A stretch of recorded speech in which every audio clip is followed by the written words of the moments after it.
Cerita dimulai dengan menampilkan seekor wyvern yang sedang terbang di langit, dan di bawahnya ada seorang mage, yakni MC kita yang sudah babak belur dan berlumuran darah.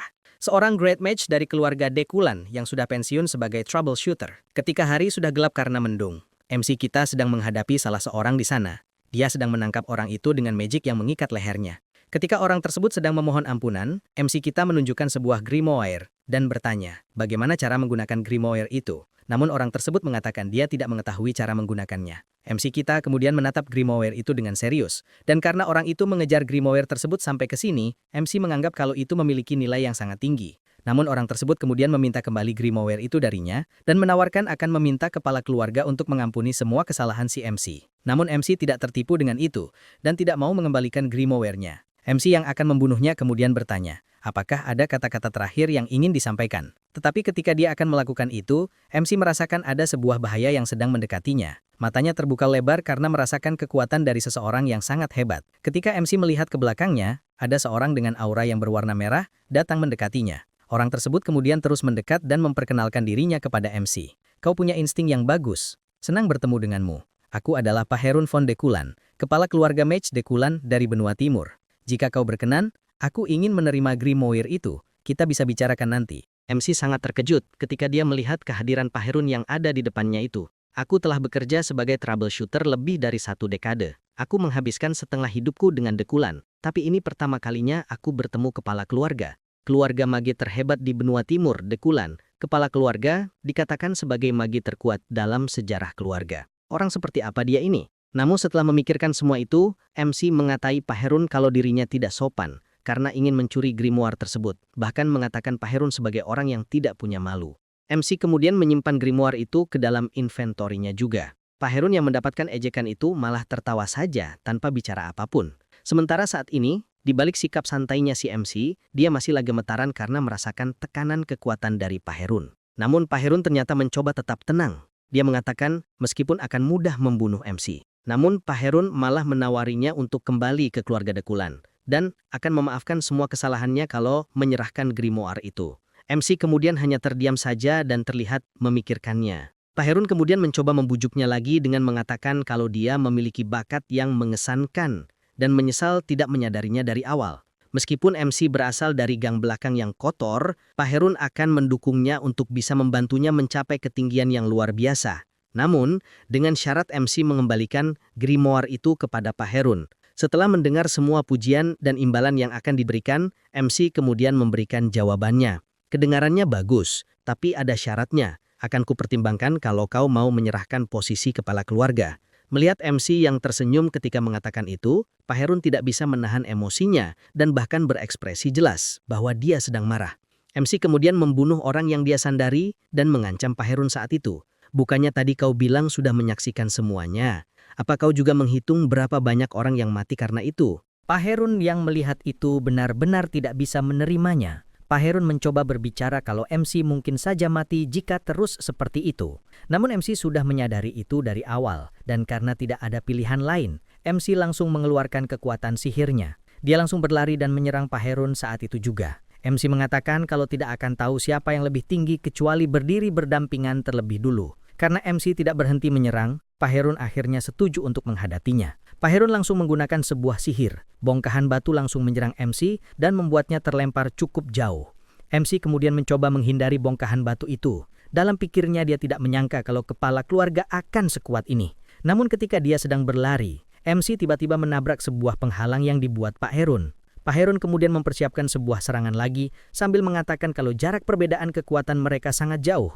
Dan tiba-tiba tubuh MC bercahaya. Lalu sebuah ledakan besar terjadi. Setelah ledakan itu selesai, Paherun berbicara kepada MC untuk menawar sekali lagi. Aku berhenti tepat sebelum membunuhmu. Jadi, sudah mau bicara? Apa kamu bersedia? Namun dengan mata yang terbuka lebar dan menyiapkan sebuah serangan, dengan jelas MC mengatakan kalau dia tidak bersedia. MC juga mengatakan kalau dia sudah muak memakan makanan anjing. Lalu setelah itu sebuah serangan laser berwarna biru menyerang Paherun dengan kuat. Sambil terus menyerang, MC mengatakan semua keluh kesahnya juga. Namun meskipun sudah mengeluarkan semuanya dalam serangan itu, Paherun masih bisa bertahan dan membuat pelindung. Paherun mengatakan kalau dia akan menunjukkan apa itu arti dari kekuatan sejati.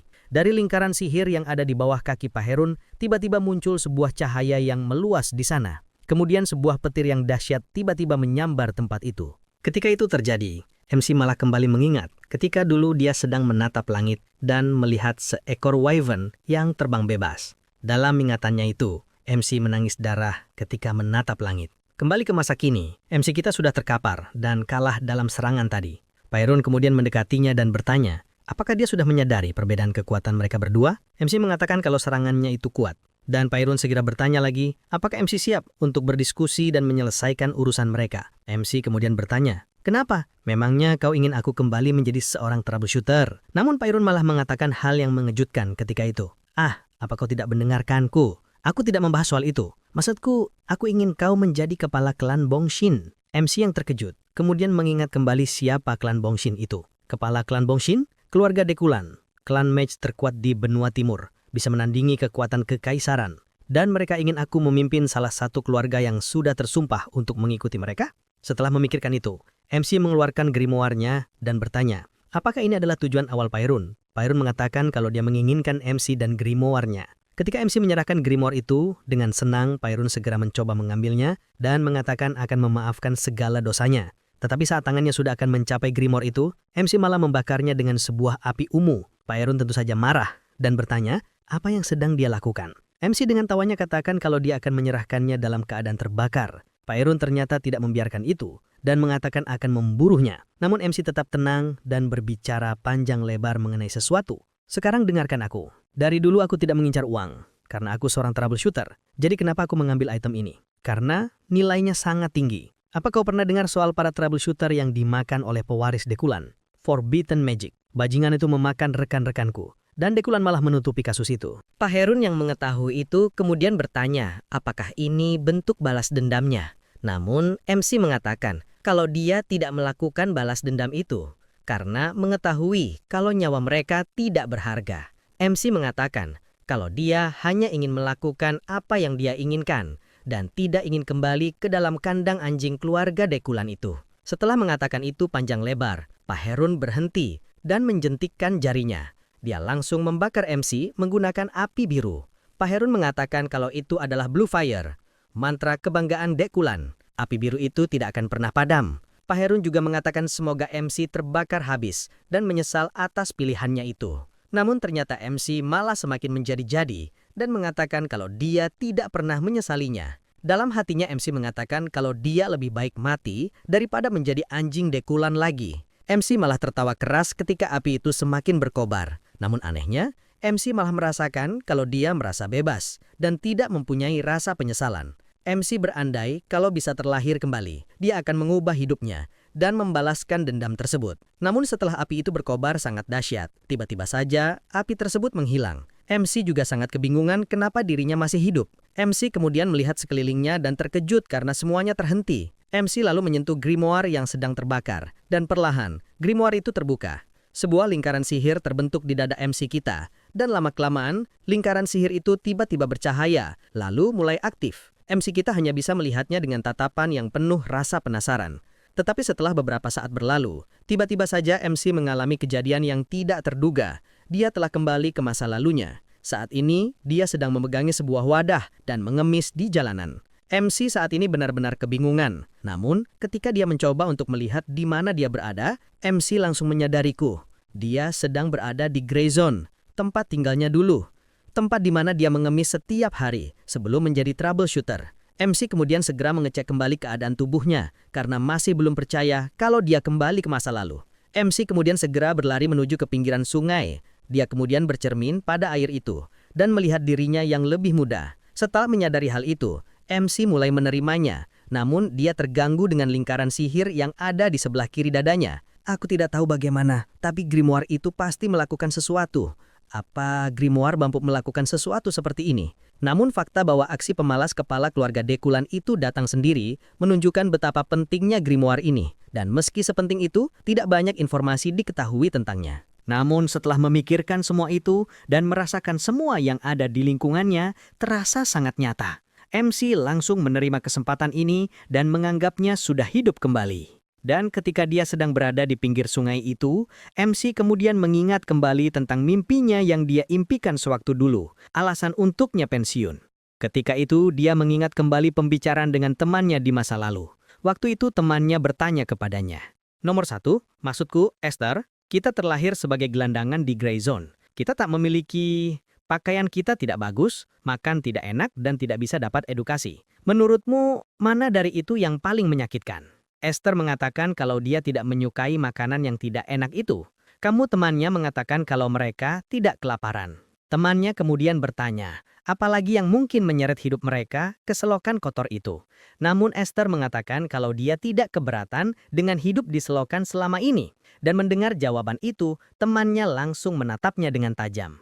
Esther yang melihat temannya mulai marah, kemudian mulai serius dan menjawab kalau dia menyesal karena tidak mendapatkan edukasi. Temannya kemudian menambahkan, kalau dulu mereka belajar, mereka tidak akan pernah diperbudak oleh para bajingan bangsawan itu. Temannya kemudian mengatakan, kalau dia pensiun, maka dia ingin membuat sebuah perpustakaan. Esther sendiri saat ini sedang tersenyum dan membayangkan impiannya itu. Ku bilang aku ingin membangun perpustakaan. Tempat di mana siapapun, terlepas dari uang, status, maupun gender, bisa membaca buku dengan bebas. Tapi aku ingin mengambil satu langkah lebih jauh. Membangun sebuah tower. Tidak ada alasan. Aku hanya suka hal-hal yang tinggi. Lokasinya juga tidak penting. Aku akan masukkan segala macam buku, tapi ada satu yang harus ada di sana. Ketika akan sampai pada kalimat terakhirnya, Esther tertawa dengan wajah yang aneh dan berbicara dengan semangat. Aku akan taruh manual rahasia Dekulan pas di pintu depan di lantai 1.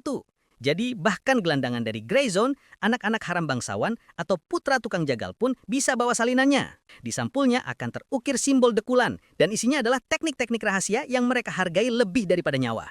Membayangkannya saja membuat mulutku berair. Masalahnya adalah bagaimana caraku mendapatkan manual itu. Namun Esther tidak mampu sih memikirkan itu, karena itu akan terjadi di masa depan. Tetapi ketika dia sedang berpikir di tempat yang tenang itu, sebuah tendangan tiba-tiba melanda di wajahnya. Dan berkat itu, dia terlempar ke tanah.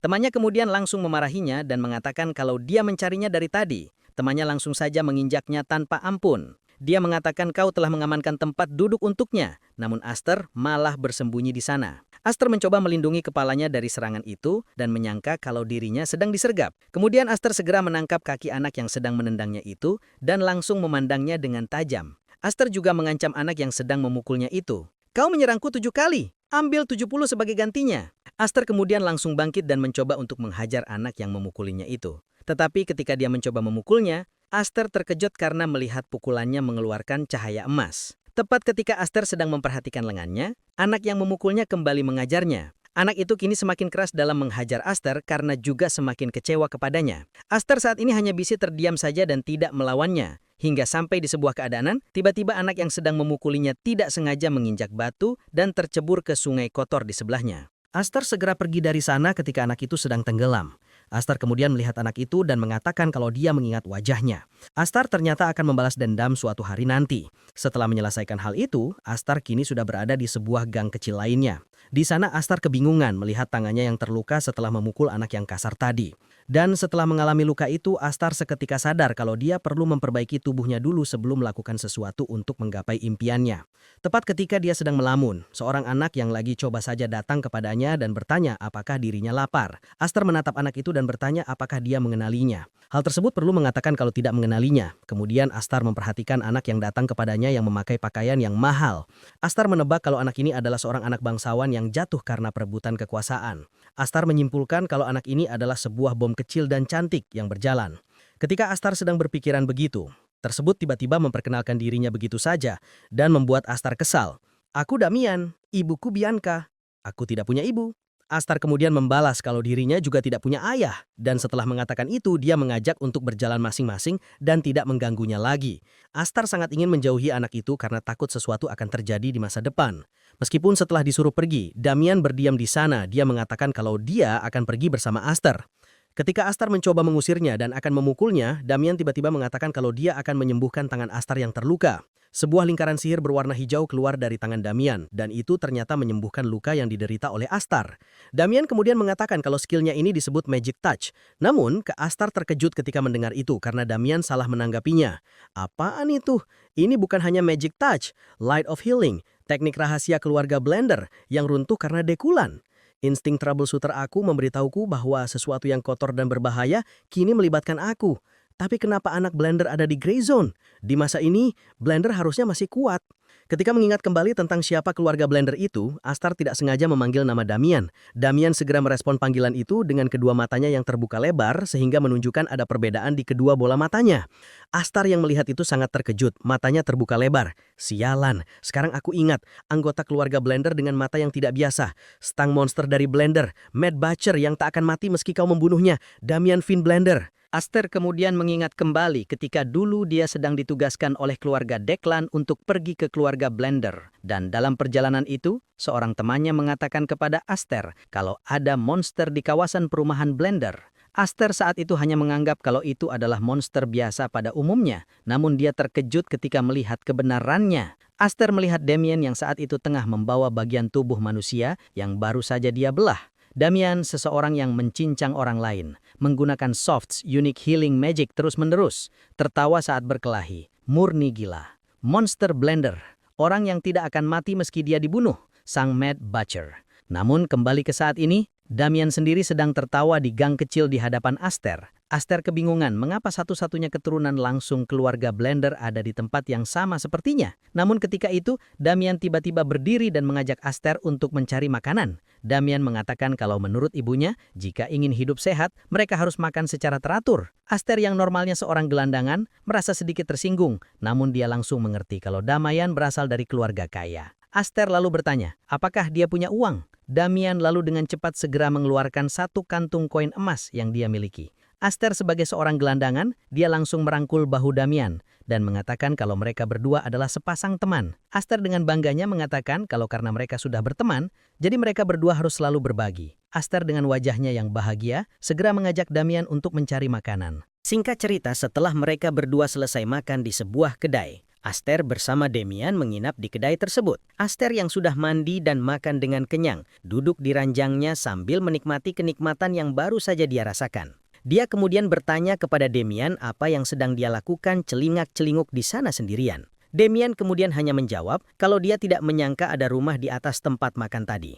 Damian juga mengatakan kalau dia selama ini selalu tidur di luar. Damian tiba-tiba naik ke ranjangnya dan mengatakan kalau dia tidak punya ayah. Dan ketika Aster menanyakan soal keberadaan ibunya, Damian berpura-pura mencari ibunya ke sana kemari. Aster akhirnya mengabaikan perilakunya itu dan bertanya berapa lama Damian sudah hidup sendirian. Damian kemudian mencoba menghitung berapa kali dia tidur. Damian mengatakan kalau sejak kabur dari rumah, dia sudah tidur 10 kali. Mendengar jawaban itu, Aster bertanya-tanya apakah dia sedang dikejar oleh seseorang. Aster kemudian mencoba bertanya berapa hari dia sudah kabur dari rumah. Namun, Damian malah memberikan jawaban yang berbelit-belit seperti orang bodoh. Namun akhirnya Aster berhasil mengambil kesimpulan bahwa Damian sudah kabur dari rumah sekitar 3 atau 4 hari. Dan karena terlalu pusing memikirkan tentang Damian, Aster segera saja mengambil bantal tidurnya dan menutupi wajahnya. Dia kemudian memiliki sebuah rencana. Aster berpikir untuk mengasuh Damian sama dia berada di Grey Zone. Aster berharap kalau ke depannya dia bisa membangun koneksi dengan keluarga Blender. Aster berharap dia akan menjadi bantuan saat melawan Declan. Namun ketika dia memejamkan matanya dan teringat memiliki dendamnya harus dibalaskan kepada anak yang kemarin memukulinya. Kemudian ketika dia akan melakukan sesuatu, Aster meminta kepada Damian agar tidak mengganggunya, karena jika diganggu, itu akan menjadi masalah besar. Damian kemudian langsung bangkit dan bertanya apakah itu latihan teknik pernafasan. Aster membenarkan hal itu, dan jika dia selesai, berikutnya adalah giliran Damian. Setelah mendapatkan persetujuan itu, Aster langsung memejamkan matanya, dan ketika itu, dia kembali mengingat kehidupannya di masa lalu. Di masa laluku, aku membangun dasar magicku melalui spell standar yang diberikan pada troubleshooter, tapi batasannya jelas. Itulah kenapa aku menyelinap ke berbagai rumah bangsawan dan mencuri berbagai spell. Aku sering nyaris mati. Spell yang aku pelajari seperti teknik Hardened Body yang digunakan oleh para knight, spirit magic, summoning, alchemy, sejumlah arts acak. Tapi tepat sebelum aku mati, aku menghadapi kekuatan yang sungguh seperti malapetaka. Itulah kenapa kali ini, pasti Aster saat ini membuka matanya dan ingin mempelajari teknik Heaven Lu Origin, pondasi dari art milik Declan, akar dari semua spell Declan yang bisa mengakomodasi seluruh atribut mana. Aster kemudian kembali memejamkan matanya dan memulai teknik pernafasan itu. Tetapi ketika dia mau memulainya, lingkaran sihir yang berada pada dada sebelah kirinya tiba-tiba bereaksi dan mengeluarkan sebuah api. Aster dasar kalau itu sangat panas seperti lava yang mengalir di tubuhnya. Namun tanpa banyak tanya, Aster segera fokus untuk mengendalikan semua itu. Dan ketika dia fokus mengendalikannya, dia melihat kotoran berwarna hitam yang keluaran dari tubuhnya. Aster kemudian teringat tentang spell tingkat tinggi yang hanya bisa digunakan oleh mage elite di antara keluarga bangsawan. Dan spell itu hanya digunakan kepada keturunan langsung bangsawan. Spell tersebut memaksa mana untuk mengalir melalui sirkuit untuk membakar habis kotoran di dalamnya. Namanya Mana Shower. Aster akhirnya terlelap karena sangat kelelahan melalui proses pembersihan itu. Sampai suatu saat dia terbangun, dia bertanya-tanya, sudah berapa lama waktu berlalu? Aster yang melihat Damian masih tertidur pulas, kemudian fokus untuk memeriksa apa yang terjadi pada tubuhnya. Aster kemudian merasakan kalau tidak ada kotoran yang tersisa pada sirkuitnya, dan seluruh mananya telah dimurnikan. Aster merasa kalau ini adalah pencapaian yang lebih besar daripada kehidupannya yang dulu. Namun mengingat dia harus melawan Declan, Aster merasa kalau semua ini masih kurang. Tetapi dia tiba-tiba kembali membangkitkan semangatnya karena kesempatan kali ini meningkat banyak. Keesokan harinya setelah bersiap-siap di pagi hari, Aster sudah merubah penampilan Damian. Aster memberikan warna coklat kepada rambut Damian agar tidak diketahui oleh keluarga bangsawan. Damian juga terlihat sangat bahagia melihat penampilannya berubah. Damian lalu bertanya apa yang akan mereka lakukan saat ini. Aster lalu menjawab kalau mereka akan membuat sedikit kejahilan. Di suatu tempat di gang itu, anak yang kemarin memukuli Aster sedang berjalan-jalan di sana dan menikmati cuaca pagi hari. Dan ketika dia ada di sana, dia terkejut melihat kedatangan Aster bersama Damian menghampirinya. Anak itu kemudian bertanya dari mana saja Aster selama ini dan malah kabur menghindarinya. Namun ketika dia banyak bicara, Aster tiba-tiba langsung memukul perutnya dengan sangat keras. Dan ketika anak itu sedang terjatuh di tanah, Aster dengan tatapan yang tajam mengatakan akan membalas pukulan yang waktu itu. Namun ketika dia sedang membuat keributan, teman dari anak yang terkapal di lantai menyadarinya. Mereka langsung keluar untuk membantu anak yang bernama Spotty itu. Mereka terkejut ketika melihat bahwa yang melakukan itu adalah Aster yang mereka panggil si bungsu. Namun Aster tidak ketakutan melihat mereka dan malah tersenyum lebar. Aster penasaran sejauh mana dia bisa menghadapi mereka saat ini. Tanpa basa-basi, Aster kemudian langsung menghadapi mereka satu persatu. Dan tanpa dia sadari, Damian ternyata memperhatikan semua pukulan Aster yang mengandung mana tersebut. Damian terlihat sangat bahagia ketika melihatnya. Ketika Aster sedang memukuli mereka, Aster berkata kalau lebih tepat Damian menyebut hal sekarang ini dengan sebutan keren. Damian tentu saja langsung menurutinya dengan wajah yang berbinar-binar. Namun tepat ketika dia sedang memperhatikan, seseorang dari musuh mereka terjatuh di hadapannya. Damian kemudian langsung bergegas menyembuhkannya. Tetapi baru saja disembuhkan, anak yang terluka itu langsung ditarik kembali oleh Aster. Dengan wajah yang menyeramkan, Aster akhirnya kembali menghajar mereka. Setelah memukuli mereka semua, Aster membalas dendam kepada orang yang telah memukulnya kemarin. Dan ketika dia sudah menyerah, Aster meminta bantuan Damian untuk menyembuhkan anak itu dan akan mengulangi untuk menyiksanya. Anak tersebut yang sudah mengalaminya beberapa kali langsung pucat dan ketakutan, meminta semuanya dihentikan. Sementara Aster dan Damian malah menunjukkan wajah yang menyeramkan mengatakan kalau mereka akan terus menyiksanya. Perbuatan itu terjadi sampai malam hari tiba. Dan setelah semuanya berhenti, Aster meminta mereka semua berbaris dan menghadap kepadanya. Aster merasa bangga dengan apa yang barusan dia lakukan itu. Aster merasa bangga karena berhasil menyelesaikan 100 serangan per orang dengan total lebih dari 1000 serangan. Dan ketika Aster sedang membanggakan dirinya dengan hal itu, salah satu dari mereka tiba-tiba datang menghampiri dan meminta izin untuk pulang. Aster kemudian memperbolehkan mereka untuk pergi dari sana. Namun anak itu mengatakan kalau ini adalah rumahnya. Aster yang mendengar itu kemudian langsung menatap tajam ke anak itu dan berkata apakah mereka mengusir dia dari sana. Seketika anak-anak itu langsung ketakutan dan pergi meninggalkan rumah itu. Mereka membiarkan Aster untuk tidur di sana malam itu. Namun ketika mereka meninggalkan tempat itu, Aster tiba-tiba merasakan seseorang datang ke arahnya. Orang itu memiliki aura yang unik seperti troubleshooter. Aster menduga kalau itu adalah seorang pemburu. Aster tidak menyangka kalau usaha dia menyembunyikan Damian akan terbongkar begitu cepatnya. Aster lalu mencoba untuk mengumpulkan mana di tangannya. Dan setelah mengetahui jumlah mananya, Aster saudara kalau dia tidak bisa menggunakan bahkan hanya magic spell pun. Namun Aster kembali mengingat ketika dia bekerja sebagai troubleshooter. Aster selalu menghadapi situasi seperti ini. Dengan kekuatan magic yang lemah, bahkan tidak pernah memakai kekuatan magic sedikit pun. Ketika perlahan orang itu semakin mendekat, Aster mencoba mengumpulkan maknanya di tangannya. Aster langsung mengkompresi mananya terus dan terus. Hingga sudah mencapai kepadatan yang cukup. Aster berhenti melakukannya dan berniat langsung menembakkan mana tersebut. Tetapi ketika orang itu sudah sampai di sana, perang tersebut tiba-tiba berhenti di sana dan memanggil Damian dengan sangat keras. Damian juga terkejut ketika melihat kehadiran orang tersebut. Alfredo, ucap Damian kaget. Sementara orang yang dipanggil Alfredo itu langsung saja memeluk Damian dan mengatakan kalau selama ini dia terus mencarinya. Ternyata Alfredo adalah kepala pelayan yang mengurusi Damian di keluarganya. Namun ketika Alfredo memeluk erat dirinya, Damian seperti yang berusaha melepaskan diri dari pelukannya dan meminta kepada Alfredo untuk melepaskannya. Aster yang melihat mereka berdua seperti itu merasa aneh dan merasa jijik. Dan setelah berhasil menangkap Damian, Alfredo kembali berdiri dan langsung meminta maaf kepada Aster.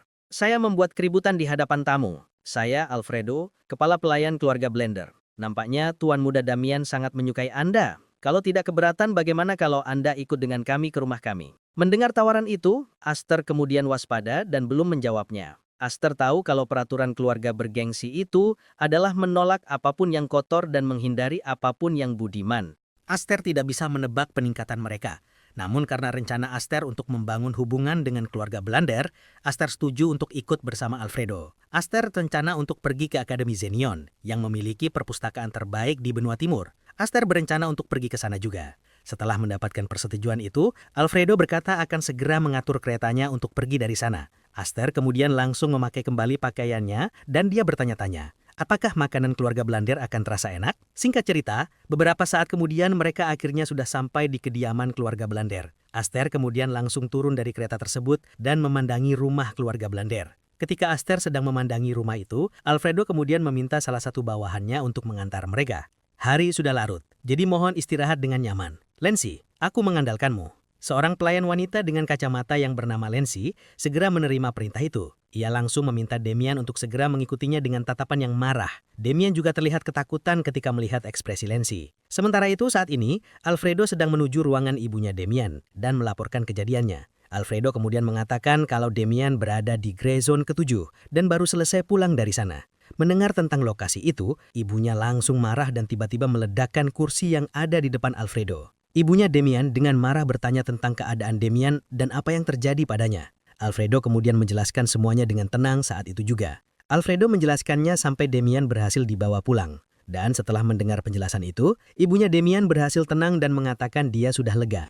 Sementara Alfredo sendiri masih sangat panik dan dalam hatinya dia terus berbicara sendiri untuk membagi metron dan juga untung bagi orang yang mungkin menyakiti tuan muda. Amarah seorang ibu yang dulunya disebut Blood Witch. Siapa yang bisa menghentikannya? Selain itu kalau tentang anaknya, dia bisa kehilangan kendali. Baguslah ini selesai begini saja. Ibunya Damian kemudian memuji atas kerja keras yang telah dilakukan oleh Alfredo. Alfredo mengatakan kalau itu memang tugasnya. Namun ketika berada di ruangan itu, Alfredo ingin memberitahu tentang apa yang dia temukan ketika menyelamatkan Damian, yaitu tentang Aster. Ibunya Damian penasaran dan bertanya, ada apa dengan Aster? Kemudian Alfredo menjelaskan, dia sadar akan keberadaan saya. Bahkan sebelum saya menampakkan diri, dia sudah siap untuk menyerang balik. Dan saat kami berhadapan, yang ada di tangan anak itu adalah peluru mana. Setelah mendengar cerita itu, ibunya Damian mengakui bakat yang dimiliki oleh Aster. Dan melihat reaksi dari ibunya Damian, Alfredo kemudian meminta sesuatu kepadanya. Keesokan harinya setelah mendapatkan izin dari ibunya Damian, Alfredo segera menghampiri Aster di ruangannya. Dengan bangga, Alfredo meminta Aster untuk menjadi penerusnya. Aster sendiri terlihat ketakutan ketika mendapatkan penawaran itu. Sementara saat ini, Alfredo percaya kalau Aster tidak akan menolak kesempatan emas untuk menjadi penerus kepala pelayan dari keluarga bergengsi. Namun kepercayaan dirinya itu sia-sia. Aster langsung menolak tawaran tersebut dengan mudahnya. Alfredo langsung terdiam ketika mendengar penolakan tersebut. Namun ketika Aster sedang mengumpat begitu, tidak sengaja itu terdengar oleh Damian. Aster kemudian segera menutup mulut Damian dan berbicara dengan sopan kepada Alfredo. Terima kasih banyak, aku tak menyangka akan menerima tawaran sebagai penerus butler. Tapi aku rasa aku lebih memilih keadaan saat ini. Sekali lagi, aku sungguh menghargai itu. Melihat kepercayaan diri ketika Aster mengucapkan itu, Alfredo langsung menyadarinya. Alfredo menyadari kalau Aster yang terlahir di Grey Zone mempelajari magic melalui bakat murni, dan itu membuatnya sangat percaya diri. Dan setelah menyadari, Alfredo mulai menasehatinya. Namun setiap kali Alfredo memberikan nasihat, Aster berhasil menjawab telak tentang nasihat itu. Hingga sampai ketika Alfredo menyebut Aster sebagai goblin yang hidup di lembah, Aster menjawab kalau menurutnya dia lebih mirip Wyvern. Tentu saja hal itu langsung membuat Alfredo menjadi kesal dan marah. Alfredo langsung menunjukkan kekuatannya dan mengatakan kalau dia akan menunjukkan seberapa luas dan menakutkannya dunia sebenarnya itu. Dan setelah beberapa saat, Alfredo langsung membawa Aster ke sebuah ruangan. Tepat ketika dia memasuki ruangan itu, anak-anak yang sedang bekerja langsung berbaris rapi dan menyambut kedatangan Alfredo. Alfredo kemudian berbicara kepada Aster. "Bagaimana anak? Mereka semua seumuran denganmu, tapi bakat mereka secara resmi diakui oleh keluarga Blunder. Aku yakin kau bisa merasakan sesuatu." Aster kemudian melihat mereka semua dengan fokus.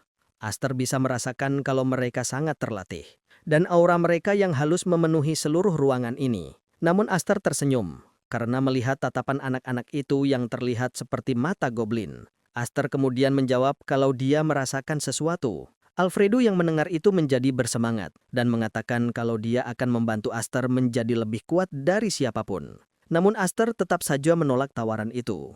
Melihat apa yang terjadi di sana, seorang anak yang bernama Winstor mengacungkan tangannya dan mulai merendahkan Aster. "Jika anak itu sungguh hebat, dia tidak akan menolak tawaran Anda. Tapi melihat dia menolaknya, saya rasa dia belum merasakannya. Jika Anda mengizinkan, saya ingin memberinya sebuah pengalaman." Alfredo yang mendengar itu kemudian bertanya, apakah yang dimaksud Winstor itu duel?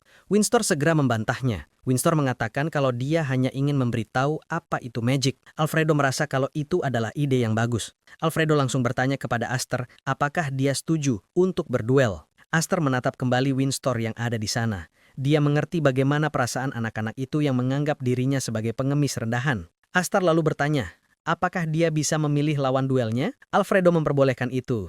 Aster kemudian menunjuk Winstor dan lalu beberapa orang lainnya. Aster meminta mereka berlima untuk melawannya bersamaan. Ketika anak-anak tersebut malah terdiam karena bingung, Aster memprovokasi mereka. Takut? Ya udah, mati saja.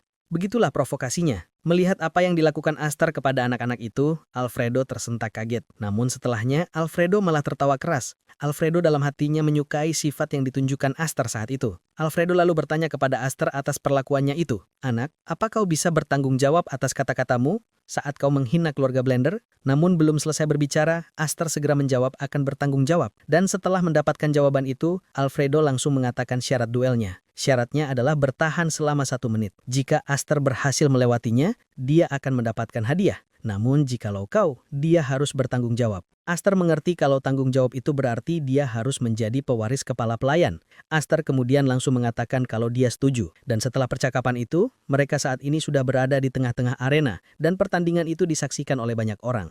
Sementara itu saat ini, pelatihan yang ada di sana bertanya kepada Alfredo apakah semua ini akan baik-baik saja. Namun Alfredo terlihat sangat bersemangat dengan mengatakan kalau inilah yang harus dilakukan untuk membuat Aster sadar. Melihat betapa semangatnya Alfredo, instruktur itu menyerah dan tidak bisa berbuat apa-apa lagi. Namun di dalam hatinya, instruktur itu takut kalau dia akan dipecat jika melukai tamunya Damian. Dan karena itu, instruktur kemudian langsung berbisik kepada Damian dengan mengatakan kalau temannya sedang dalam bahaya dan meminta untuk menghentikan Alfredo. Namun Damian hanya mengatakan kalau dia terkejut tanpa mengomentari hal lainnya. Lancy saat itu juga langsung mengingatkan Damian untuk jangan ikut campur dalam masalah ini. Dan ketika itu, Alfredo segera meminta instruktur untuk memulai duelnya. Instruktur yang sedang bersedih kemudian langsung berjalan menuju ke arena dengan lemas. Melihat instruktur yang begitu sedih, Lancy ingin melakukan sesuatu dan meninggalkan arena tersebut. Damian yang melihatnya pergi malah tersenyum lebar. Sementara itu, saat ini instruktur menjelaskan kalau mereka akan mengadakan duel bergilir. Tetapi Alfredo yang mendengarnya ingin menjadikan itu sebagai duel bebas. Instruktur tidak bisa berkata apa-apa selain menyetujuinya. Pertandingan dianggap selesai jika salah satu dari mereka menyerah. Namun ketika instruktur sedang menjelaskan, Winstor terlihat sangat kesal dan memaki Aster di dalam hatinya. Dasar anjing kampung, tuan muda dan kepala pelayan mungkin mengasihanimu. Tapi kau pikir kau bisa menguasai dunia ini?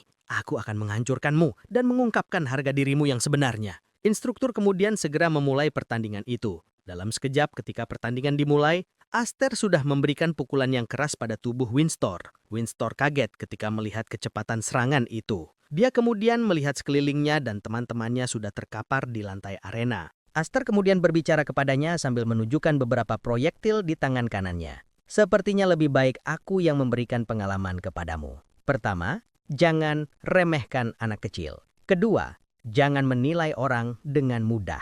Ketika mengatakan itu, Aster langsung melemparkan magic bullet dari tangannya dan berhasil mengenai semua orang di hadapannya.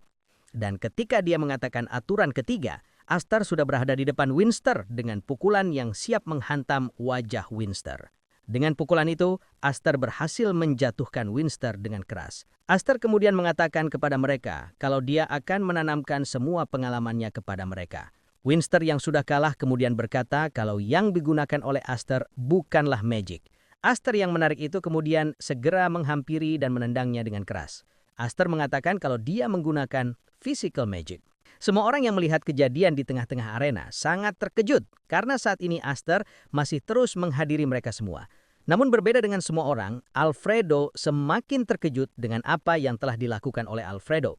Alfredo menyadari kalau magic bullet yang dikeluarkan berbeda. Itu sudah dipadatkan beberapa kali, setidaknya sampai 5 kali. Alfredo kemudian mengingat kembali ketika dia akan diserang oleh magic bullet itu. Alfredo mengagumi kemampuan Aster dalam menggunakan magic tersebut. Namun yang paling dia sukai adalah cara Aster yang menghajar anak-anak tersebut. Namun ketika dia sedang mengagumi itu, Bianca, ibunya Damian, datang ke sana dan memanggilnya. Instruktur yang melihat itu merasa bersyukur dan merasa tertolong. Akhirnya, pertandingan berhenti karena kedatangan Bianca. Bianca juga bertanya tentang apa yang sedang terjadi di sini.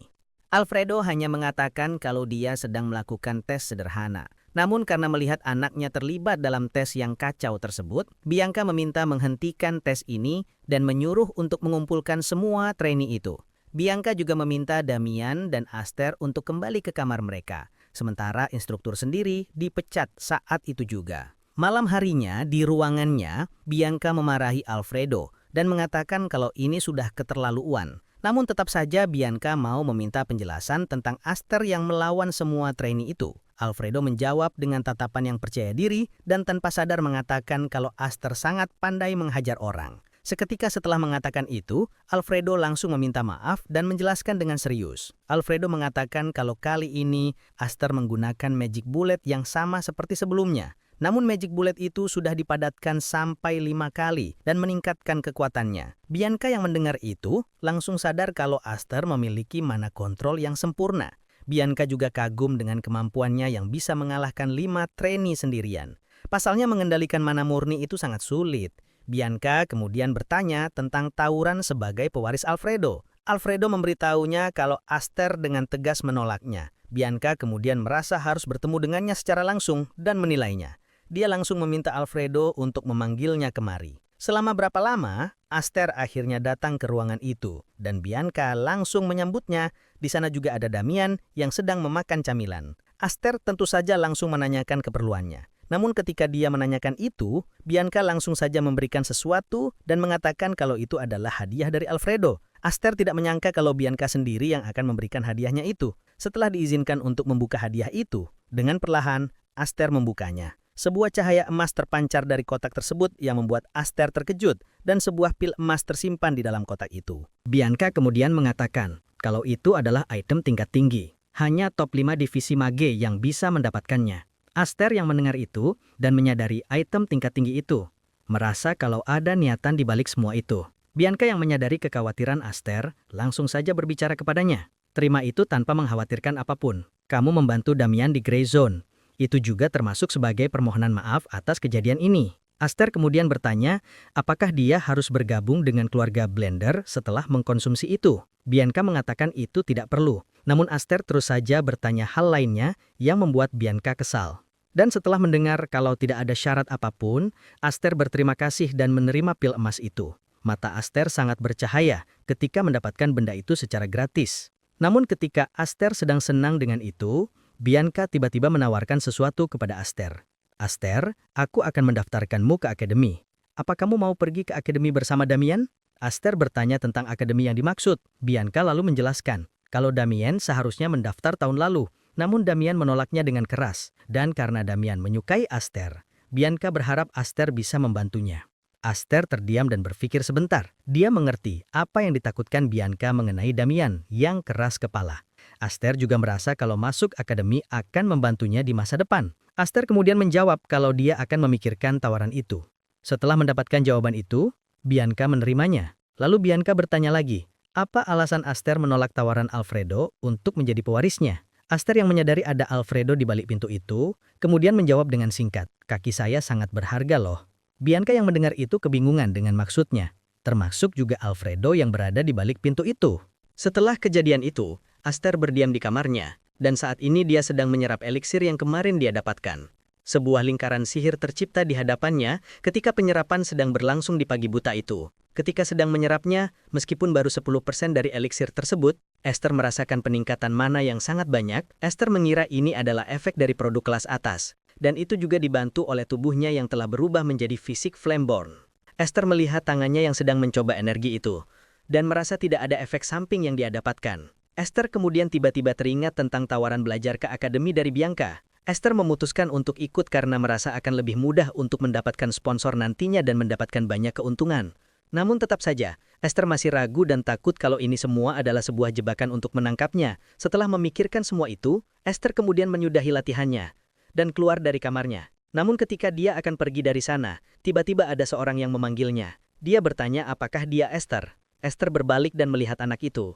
Esther kemudian memperhatikan anak dengan rambut pirang platinum itu. Namun ketika memikirkan bahwa keturunan utama hanyalah Damian, Esther menganggap orang ini adalah kerabatnya. Karena merasa akan merepotkan, Esther menjawab kepada orang itu kalau dirinya bukan Esther. Dan itu membuat anak pirang itu langsung tersentak kaget. Anak pirang itu kemudian sekali lagi mencoba memastikan, apa? Bukan. Rambut abu-abu kotor, sorot mata menyebalkan, itu cocok denganmu. Itulah yang anak itu katakan. Esther agak kesal mendengar itu. Esther kemudian berpura-pura dan memasang wajah yang berbeda. Mengatakan kalau rambut bisa berubah warna mengikuti cahaya. Dan matanya, Esther mengubah pandangannya menjadi lebih ramah. Anak dengan rambut pirang itu kemudian langsung memperhatikan dengan teliti. Dan setelahnya, anak itu langsung berbalik pergi. Mengatakan kalau mata Esther terlihat ramah, dia juga meminta maaf atas kesalahpahaman yang terjadi. Namun ketika dia akan pergi dari sana, Alfredo tiba-tiba datang ke sana dan berteriak dengan keras sambil memanggil nama Esther. Anak, bukan, Esther, aku datang untuk menjelaskan kesalahpahamanku. Aku tidak bisa memberitahumu semalam, aku jadi begadang semalaman. Sambil berlutut dengan wajah yang panik, Alfredo mengatakan kalau semua itu hanyalah salah paham saja.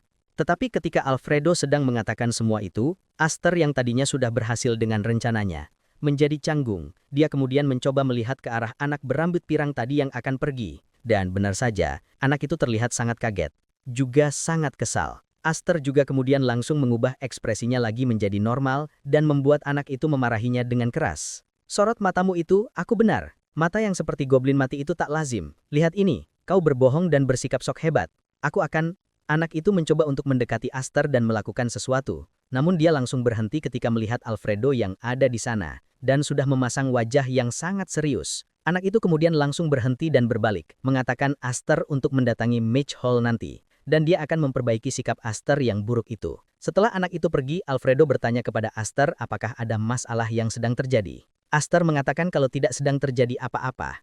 Esther lalu tersenyum menatap anak itu. Dalam hatinya dia mengatakan akan menemuinya nanti, untuk mengobati suasana hatinya yang buruk itu.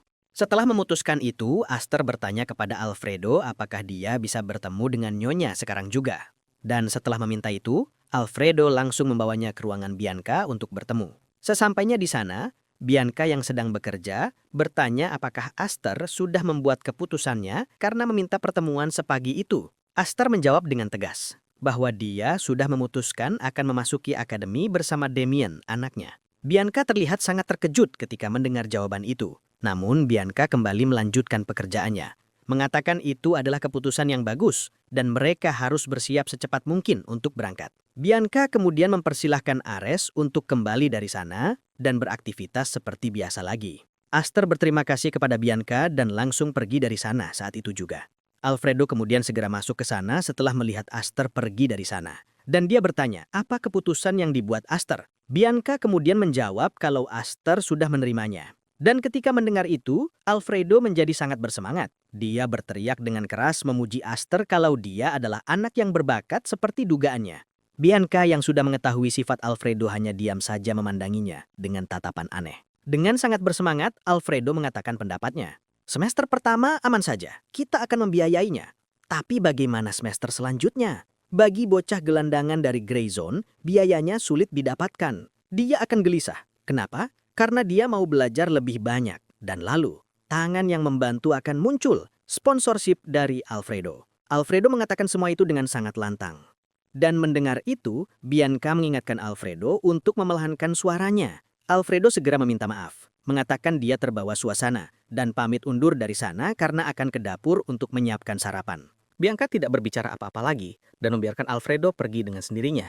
Namun dalam hatinya, dia berbicara sendiri. Bianca sangat paham kenapa Alfredo sangat senang kali ini. Karena sebelumnya, Alfredo sudah ditolak sebelumnya, dan menganggap kalau proposal akademi ini adalah rencana yang buruk. Mengatakan kalau Alfredo benar-benar sungguh malang. Bahkan pernah ditipu oleh kepala pelayan sebelumnya.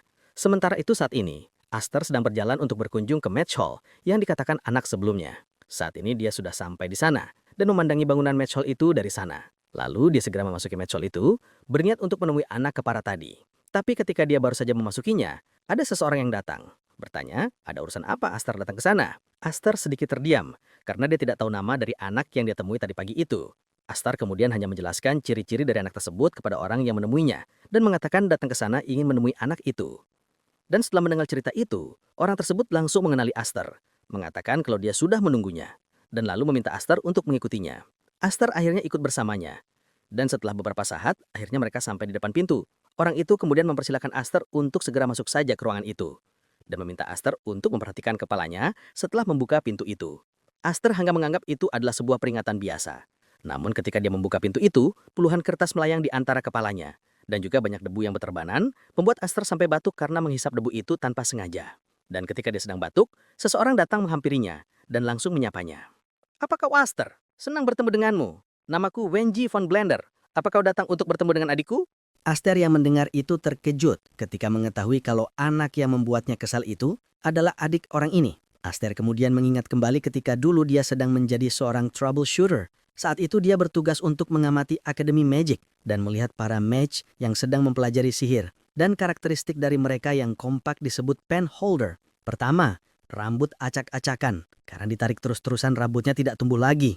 Dan jika membaginya berdasarkan tahapan, ada beberapa tahapan untuk karakteristik para mage dari Akademi Magic. Tahap 1 adalah mereka yang menolak kalau rambutnya rontok. Mereka mengenakan tudung jubah mereka. Kemudian tahap kedua, menyerah dan memperlihatkannya. Lalu tahap 3, sepenuhnya membotakan kepada mereka. Dan tahap 4 adalah tahap akhir, titik di mana mereka meneliti untuk menjadikan hal yang mustahil, sihir untuk membuat rambut tumbuh. Namun belum ada yang berhasil membentuk kembali rambut mereka. Namun Aster saat ini ketika bertamu dengan orang ini, Aster mengetahui kalau Wenji berbeda dari kebanyakan mage. Dan kali ini Aster sedang duduk menunggu Wenji yang membuatkan teh untuknya. Wenji juga mengatakan kalau dia meminta maaf atas tingkah yang dilakukan oleh adiknya. Aster tidak menjawab ucapan itu. Namun di dalam hatinya dia memuji Wenji adalah seseorang yang hebat bahkan di usia yang masih muda. Aster selalu bertanya apakah Wenji bekerja di Akademi Magic. Wenji memberikan minuman Aster dan menjawab kalau dia bekerja di sana dan menjabat sebagai Vice Dean. Sekali lagi, sambil meminum minuman miliknya, Aster memuji keterampilan Wenji setelah mendengar jabatannya itu. Vice Dean di usia muda. Tentunya keluarga bergengsi seperti keluarga Blender tidak akan menempatkan anggota keluarga di posisi Vice Dean, yang berarti skillnya sepadan. Wenji kemudian berbicara mengenai Aster ketika mereka sedang meminum teh. Mengatakan kalau Aster adalah orang yang unik dan dia berbeda dari tipikal anak bandel dari keluarga bangsawan. Aster hanya tertawa ketika mendengar itu dan dia juga waspada dengan senyum ramah yang ditunjukkan oleh Wenji. Mengatakan kalau Wenji cocok dengan sikap besar yang dimiliki oleh Aster. Dan setelah mengatakan itu, Wenji juga memberikan selamat atas Aster yang berhasil memasuki Akademi Zenion. Wenji juga memberitahu Aster kalau ini adalah kesempatan yang bagus untuk belajar lebih banyak. Dia juga mengatakan kalau dirinya adalah lulusan Akademi Zenion. Dan sebagai referensi, Wenji mengatakan dia berasal dari kelas 145. Aster sendiri malah terlihat biasa saja ketika mendengar informasi itu. Dan Wenji yang menyadarinya segera meminta maaf karena membahas hal yang tidak diperlukan. Dia tertawa dan bertanya kalau haruskah mereka langsung ke intinya saja. Aster terlihat kebingungan ketika mendengar itu. Wenji lalu segera menyimpan cangkir miliknya dan membahas sesuatu. Dengan tatapan yang tajam, dia bertanya kepada Aster, Sebelum itu, ada satu hal yang mau aku pastikan. Apa mungkin kau akan mempertaruhkan nyawamu demi seorang teman? Ketika Aster terlihat kebingungan dengan pertanyaan itu, Wenji tiba-tiba mengeluarkan sebuah buku sihir dari inventorinya, mengatakan kalau ini adalah urusan yang berkaitan dengan reputasi keluarga Blender. Dan jika Aster bisa mempertaruhkan nyawanya, Wenji juga. Aster terlihat terkejut ketika melihat buku sihir yang dikeluarkan oleh Wenji, karena dia mengetahui kalau buku itu adalah rahasia inti dari keluarga Blender. Buku sihir Light of Healing, A Secret Treatise. Sementara mereka berdua sedang mengobrol di ruangan itu, saat ini Bianca sedang merawat tanaman bunga di sekitar kediamannya. Dan setelah melakukan itu untuk beberapa saat, Bianca tiba-tiba teringat kepada anaknya, Damian. Bianca teringat kepada Damian yang mendapatkan teman baru, Esther. Bianca menganggap kalau Esther adalah teman yang baik untuk anaknya, dengan bakat yang lumayan, meskipun sifatnya terkadang menjadi menyebalkan dan tidak tahu malu. Namun Bianca menganggap itu adalah hal yang normal di usia yang sama. Bianca kemudian tersenyum ketika mengingat hal yang paling dia sukai dari Esther.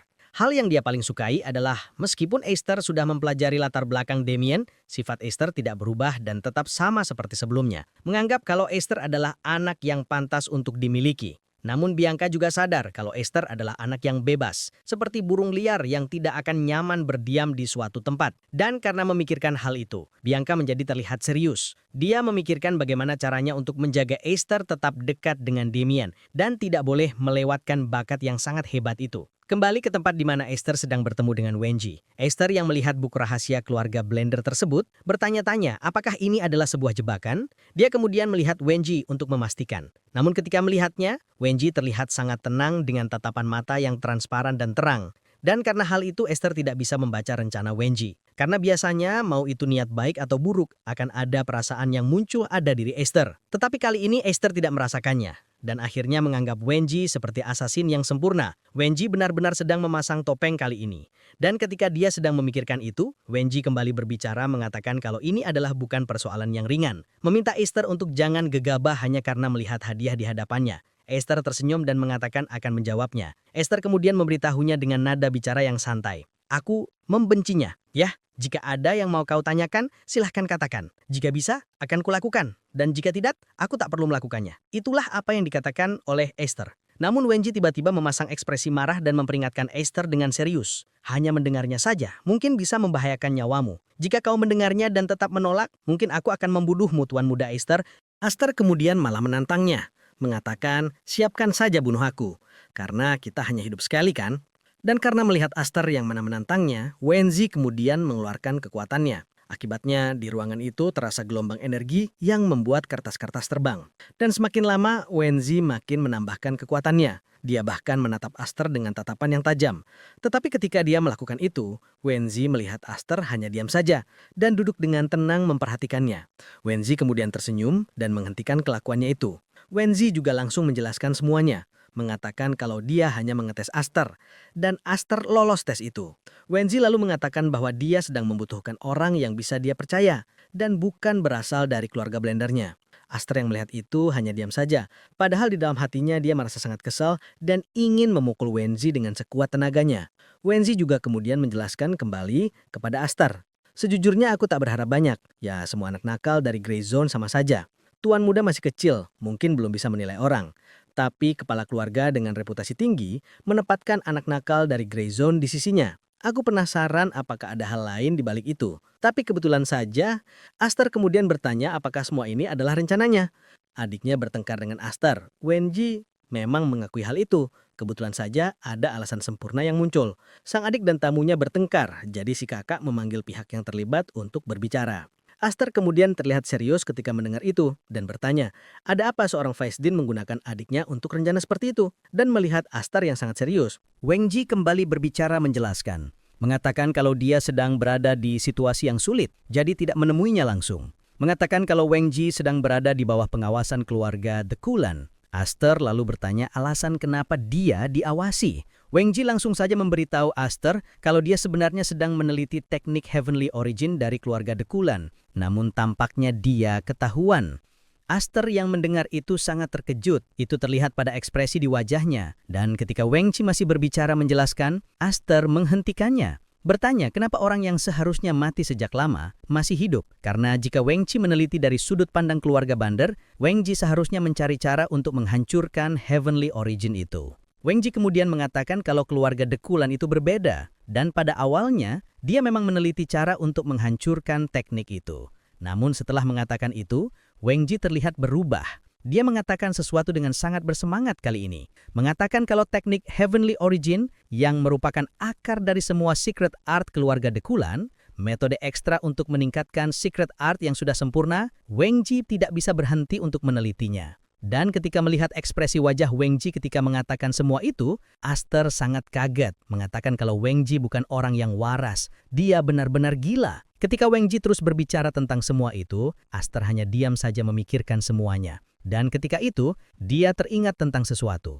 Di kehidupan masa lalunya, saat Dekulan menghanguskan keluarga Blender, inti dari semuanya adalah penelitian Weng Ji tentang Thousand Circle, New Thousand Circle, Fahren. Itulah sebabnya dia mempertaruhkan keselamatan Dekulan untuk menyerang Blender. Dan sejak awal Fahren sudah melihat kemungkinan adanya New Thousand Circle. Dan itulah alasan kenapa Fahren begitu sangat kuat ketika melawan Aster di kehidupan yang dulu. Ketika dia sedang memikirkan itu, Weng Ji bertanya, apakah Aster masih bisa untuk fokus? Karena pembahasan ini akan semakin dalam. Aster kemudian langsung bertanya, alasan kenapa Weng Ji sengaja mencarinya? Weng Ji kemudian melanjutkan ceritanya lagi, mengatakan kalau dia tidak melaporkan penelitian Thousand Circle kepada keluarganya. Weng Ji curiga jika keluarganya menaruh mata-mata, namun dia tidak bisa mengetahuinya. Aster kemudian bertanya, mengatakan jika penelitian rahasia terungkap, harusnya ada orang yang sangat mencurigakan. Bisa jadi itu adalah seorang sekretaris. Namun Weng Ji mengatakan itu tidak mungkin, karena secara harfiah ini lebih terkait dengan jalur akuisisi. Dan setelah mendengar itu, Aster mengambil kesimpulan, kalau melacak ulang melalui jalur akuisisi, mereka sengaja membocorkan formula rahasianya. Weng Ji mengakui kalau itu benar, dan dia sengaja tidak mengungkapkan formulanya ketika sadar dirinya diawasi, karena dirinya tidak ingin mati. Aster perlu memberikan sebuah saran, mengatakan kenapa Weng Ji tidak berpindah ke Dekulan saja, karena mereka pasti akan menyambutnya. Weng Ji mengatakan kalau dia punya alasan pribadi untuk tidak melakukan hal itu. Weng Ji kemudian mengatakan kalau ingin membuat Aster melakukan sesuatu secara diam-diam untuknya. Dia memilihnya karena Aster tidak terikat dengan keluarganya. Weng Ji kemudian mengambil beberapa kertas penelitian yang sudah dia selesaikan.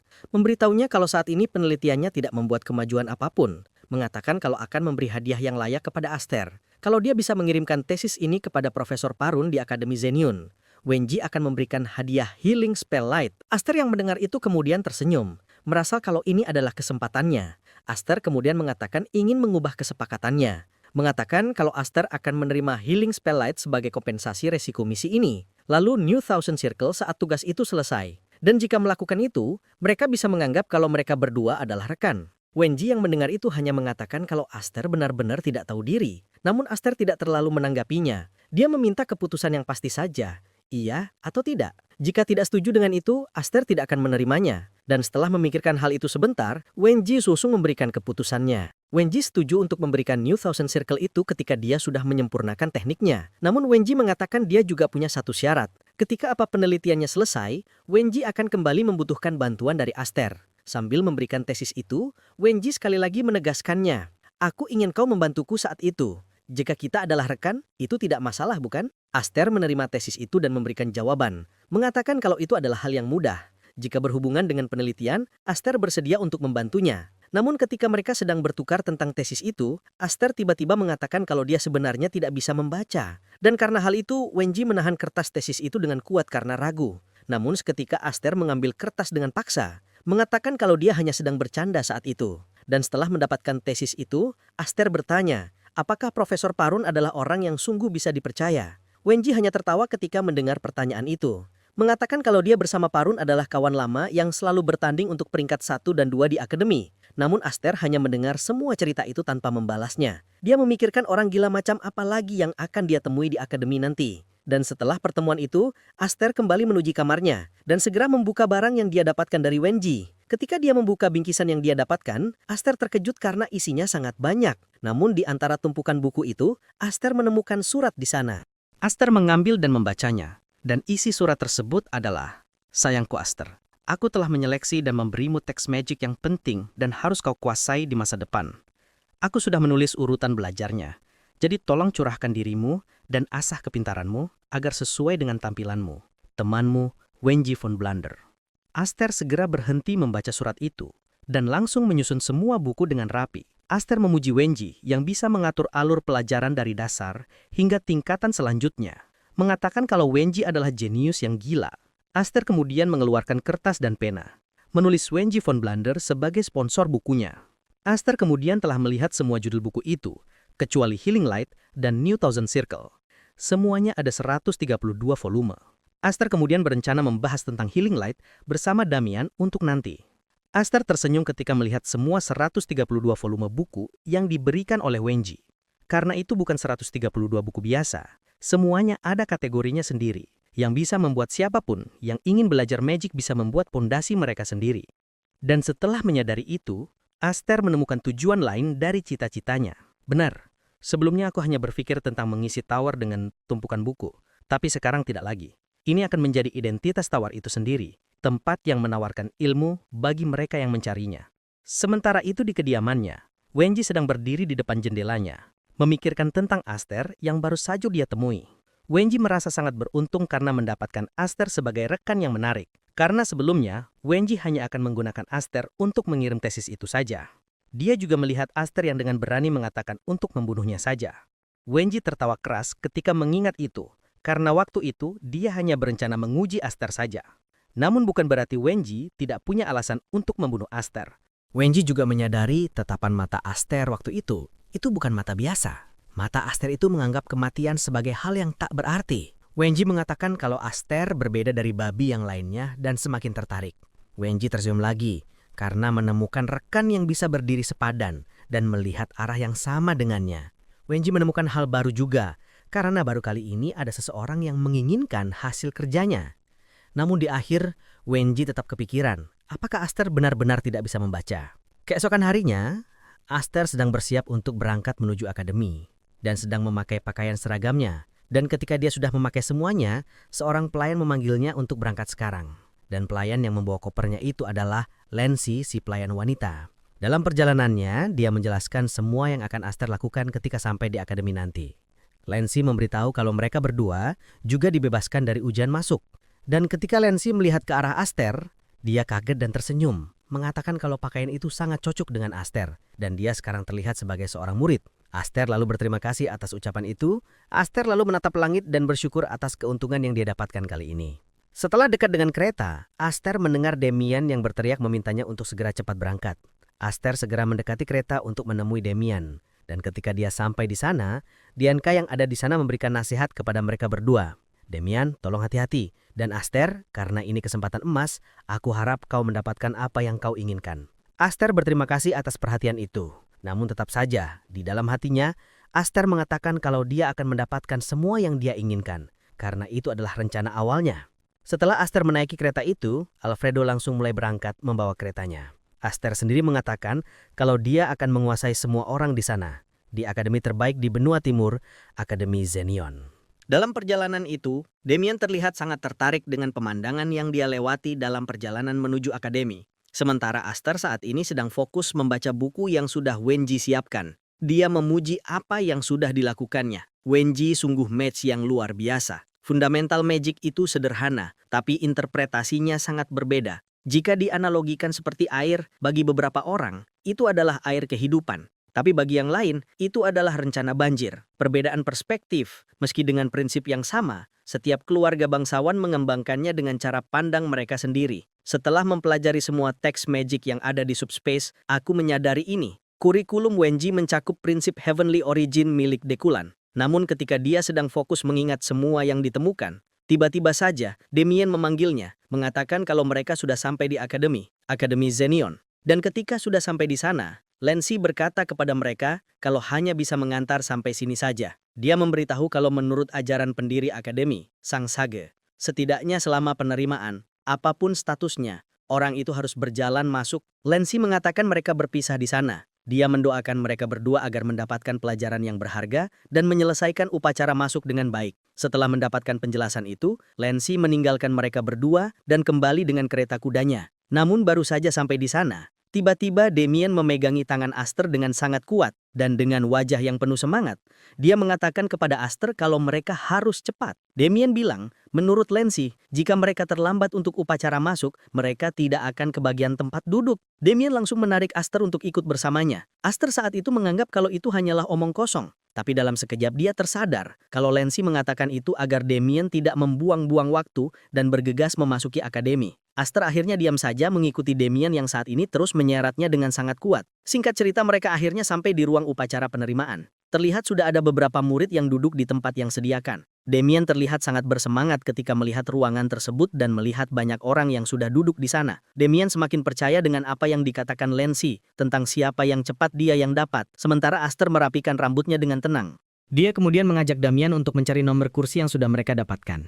Namun ketika dia sedang mencarinya, Damien terlihat sangat panik karena takut tidak akan kebagian kursi. Aster kemudian mencoba menenangkannya lagi. Dia tidak menyangka Damien yang mengatakan tidak mau pergi ke akademi akan sangat bersemangat seperti ini. Tapi ketika dia sedang mencari kursi untuk mereka berdua, tiba-tiba saja ada seseorang yang menabrak Damien dan membuatnya terjatuh. Dan ketika itu terjadi, saat Damien menatap orang tersebut, orang itu malah menatap tajam ke arah Damien. Dan tepat ketika itu terjadi, Aster datang untuk membantu Damien berdiri dari sana. Dia bertanya apakah Damien baik-baik saja. Damien hanya tertawa dan menjawab kalau dia tidak apa-apa, bahkan tidak terluka. Damien kemudian meminta maaf kepada orang yang menabraknya tersebut dan berusaha pergi dari sana. Tapi ketika dia akan pergi, orang itu memanggilnya kembali, bertanya apa yang sudah dioleskan Damien ke bajunya. Orang itu menunjukkan kalau ada cairan basah di pergelangan baju miliknya. Aster yang melihat itu langsung mengetahui kalau itu adalah air liur. Aster mulai pusing karena melihat orang yang dikerjai oleh Damien adalah seorang pewaris bangsawan. Namun ketika dia sedang memikirkan itu, Damien tiba-tiba saja menghampirinya dan mengatakan akan membersihkannya. Namun Damien malah kembali mengoleskan air liur dan menggosok-gosok lengan baju itu. Dengan polosnya dia berkata, dengan baju orang itu sudah terlihat berkilau sekarang, dan akan memolesnya sampai berkilau. Ketika Damien sedang melakukan itu membuat orang tersebut marah dan berusaha memukulnya dengan keras. Untung saja ketika pukulan itu terjadi, Aster menangkap tangan orang tersebut dengan tepat. Dia mengatakan kepada orang tersebut sudah melakukan kesalahan, mau meminta mereka untuk mengakhiri ini saja dan jangan melanjutkannya. Namun orang itu malah terlihat semakin marah. Dia bertanya siapa Aster itu. Ketika Aster akan menjawab, Damien mengatakan kalau dia adalah kawannya. Dan setelah mendengar itu orang tersebut langsung melepaskan tangannya dengan kasar. Dia berbicara lagi kepada mereka berdua. Jadi begitu, sungguh persahabatan yang kuat. Tidak banyak yang mau menerima pukulan untuk menggantikan temannya. Tapi hari ini, kau akan menyesali itu. Aster saat itu langsung menyadari kalau dia tidak akan bisa bergaul dengan teman segelas sejak hari pertama. Dan Aster menerima itu. Dia ingin melanjutkannya sebagaimana mestinya saja. Aster kemudian bertanya kepada orang itu, jadi kau ingin menyelesaikan ini denganku pukulan daripada perkataan. Ketika suasana menjadi tegang, murid-murid yang ada di sana mulai berkumpul. Mereka tertarik dengan apa yang akan terjadi di antara Esther dan musuhnya. Mereka mengetahui kalau anak yang berbadan besar itu adalah pewaris Dolanpe. Namun mereka tidak mengetahui Esther dan Damien dari keluarga mana. Mereka kemudian saling bertanya tentang siapa yang akan menang pada perkelahian kali ini. Salah satu dari mereka mengatakan kalau pewaris Dolanpe yang bertubuh besar akan menang. Namun saat mereka sedang membicarakan itu, tiba-tiba seorang murid laki-laki langsung menerobos masuk. Dia bertanya kenapa mereka semua diam saja. Padahal ada yang berkelahi di depan mereka. Mengatakan kalau mereka tidak bisa berkelahi dengan benar di tengah kerumunan seperti itu. Meminta semua orang untuk memberi ruang kepada mereka yang akan berkelahi. Bukannya meminta mereka untuk menghentikan. Dan tiba-tiba saja setelah anak kecil itu berteriak, ada beberapa orang yang mengelilingi Esther. Mereka tiba-tiba membuat sebuah barrier, dan ketika itu dibuat, murid-murid malah mulai bertaruh tentang siapa yang akan menang dalam perkelahian saat ini.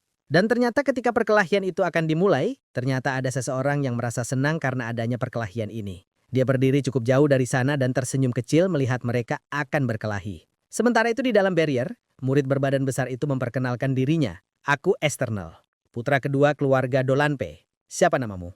Esther kemudian menjawabnya dengan santai. Aku tidak punya keturunan bangsawan sepertimu, anggap saja seperti orang lewat. Dan ketika mendengar itu, Esther menjadi sangat percaya diri dan merendahkan Esther. Jadi kau bukan seorang bangsawan. Tak masalah, karena panggung seperti ini membuat match dirugikan. Aku akan senang hati membiarkanmu menyerang duluan. Maju. Esther tersenyum ketika mendengar itu. Mengatakan kalau Esther adalah anak yang lucu. Esther kemudian mencoba memprovokasinya sambil menatapnya rendah. Orang yang bilang tidak suka mengoceh pasti punya lidah yang paling panjang. Ada apa? Takut. Ketika mendengar provokasi itu, Esther benar-benar kehilangan kendali dan dipenuhi oleh emosi. Dia langsung bergerak dengan cepat untuk melakukan serangan pertama. Dan ketika serangan itu datang, Esther menghindarinya dan bersiap dengan tangan kanannya yang dipenuhi kekuatan. Esther memukul wajah Esther dengan mana yang berkumpul di tinjunya. Dan itu membuat Esther langsung mengeluarkan darah dari mulutnya. Aster juga mengingatkannya kalau dia saat ini tidak sendirian. Ekster yang percaya dengan kekuatan tubuhnya saat ini terkejut. Dia tidak menyangka pukulan Aster terasa sangat berat. Dia jadi mempertanyakan apakah Aster benar-benar seorang mage. Ketika Ekster sedang memikirkan itu, Damian tiba-tiba menyembuhkan luka di mulutnya. Dia terkejut karena melihat Damian malah menyembuhkannya. Dia bertanya-tanya, kenapa dia melakukan itu? Namun saat sedang kebingungan, Aster tiba-tiba datang lagi dan menyerangnya. Aster terus menyerang tanpa henti, sehingga membuat Ekster hanya bertahan saat ini. Dan ketika Ekster terluka oleh pukulan Aster, Damian begitu saja langsung menyembuhkannya. Jadi itu membuat Ekster semakin marah saat ini. Dia juga saat ini merasa takut karena terus dipojokkan. Namun saat dia sedang bertanya kepada dirinya sendiri, kenapa dia bisa takut? Murid-murid di sekitarnya berteriak kepadanya untuk jangan menahan diri. Jangan menahan diri, harga diri Dolanpe, benua timur, harapan para warrior. Para murid meneriakinya memintanya untuk jangan membiarkan ini terlalu lama dan menyelesaikannya dengan cepat. Dan setelah mendapatkan dorongan semangat dari teman-temannya, Ekster mulai menggila. Dia berteriak mengancam Aster. Namun ketika dia melakukan itu, Aster memukulnya berikutnya. Namun kali ini Ekster berhasil bertahan. Dia kemudian melakukan serangan balik. Ekster berkata kepada Aster untuk jangan meremehkannya. Ekster kali ini menggunakan tinju yang diperkuat oleh mana. Dia mengeluarkan kekuatannya kali ini. Dan ketika tinju itu mengenai Aster, sebuah ledakan yang membuat kabut debu muncul. Itu membuat semua murid yang ada di sana menjadi lebih bersemangat. Mereka semua memuji Ekster sebagai orang yang luar biasa. Namun di dalam pertarungan yang sebenarnya, Ekster sekarang sedang terlihat bingung. Dia merasa telah memukul Aster secara langsung, namun dia merasakan tangannya sangat ringan. Dan terlihat saat ini, Aster yang sedang melayang, tiba-tiba saja bergerak melompat sampai dia berdiri kembali. Dia kemudian membersihkan debu yang menempel di bajunya, dan terlihat baik-baik saja. Melihat musuhnya yang baik-baik saja, Ekster semakin emosi. Dia kemudian kembali bergerak dengan cepat mengincar Aster. Aster sadar kalau ini terjadi karena Damian terus saja membiarkannya pulih. Dan karena itu, Aster perlu melakukan sebuah serangan yang menjatuhkan Ekster dalam satu pukulan. Dia kemudian memejamkan matanya dan mengumpulkan mana di lengan kanannya. Kali ini dia ingin menggunakan teknik yang dikembangkan bersama rekannya di kehidupan sebelumnya. Aster menggunakan teknik murni yang memanfaatkan sifat magic. Ketika Ekster sudah berada dalam jarak serang, Aster juga langsung mengeluarkan serangannya. Serangan ini bernama Collision Style. Ketika Aster berhasil mengenai Ekster, itu membuat sebuah ledakan energi yang sangat besar. Bahkan itu mengguncang barrier yang dibuat oleh beberapa murid. Mereka tidak percaya ketika melihat Ekster yang mereka banggakan diam saja. Dan kemudian dia tiba-tiba jatuh terkapar di lantai. Mereka semua terdiam ketika melihat Ekster kalah dalam serangan itu. Dan melihat mereka yang terdiam, Aster kemudian mengacungkan tinjunya. Bertanya kenapa mereka diam saja. Dan setelah Aster bertanya seperti itu, semua murid langsung bersorak. Mereka mengatakan kalau perkelahian mereka itu sangat hebat. Sementara saat ini, Damian sangat senang karena mereka menang dalam perkelahian itu. Dan ketika mereka sedang merayakan hal tersebut, ada seorang murid yang memperhatikan dari jauh. Seorang murid akademi tapi bertarung seperti itu. Sungguh vulgar. Itulah ucap orang yang memperhatikan mereka. Tapi ketika mereka sedang bersorak, tiba-tiba seorang guru datang ke sana. Dia menghentikan mereka dan bertanya, siapa yang memulai perkelahian di hari pertama upacara masuk? Para murid tidak mengaku dan mencoba pergi dari sana. Aster mencoba tetap tenang dan mencari solusi untuk taburan dari sana. Dia menganggap akan mudah untuk mengakhiri ini di sini juga. Tapi ketika dia memikirkan itu, tiba-tiba saja Damian berteriak kepada guru itu dan memanggilnya. Itu bukan mereka, pelakunya kami. Di sini, kami pelakunya. Aster yang melihat itu tidak bisa melakukan apa-apa lagi dan hanya menutup matanya dengan kesal. Dan akhirnya, mereka berdua ditangkap dan dipanggil menuju ruang guru. Di ruangan itu, mereka langsung ditanyai oleh guru tersebut. Namun karena mereka berdua menjawab dan mengaku dengan jujur, Bu itu membiarkan mereka tanpa hukuman kali ini. Karena Ekster juga keadaannya tidak terluka parah.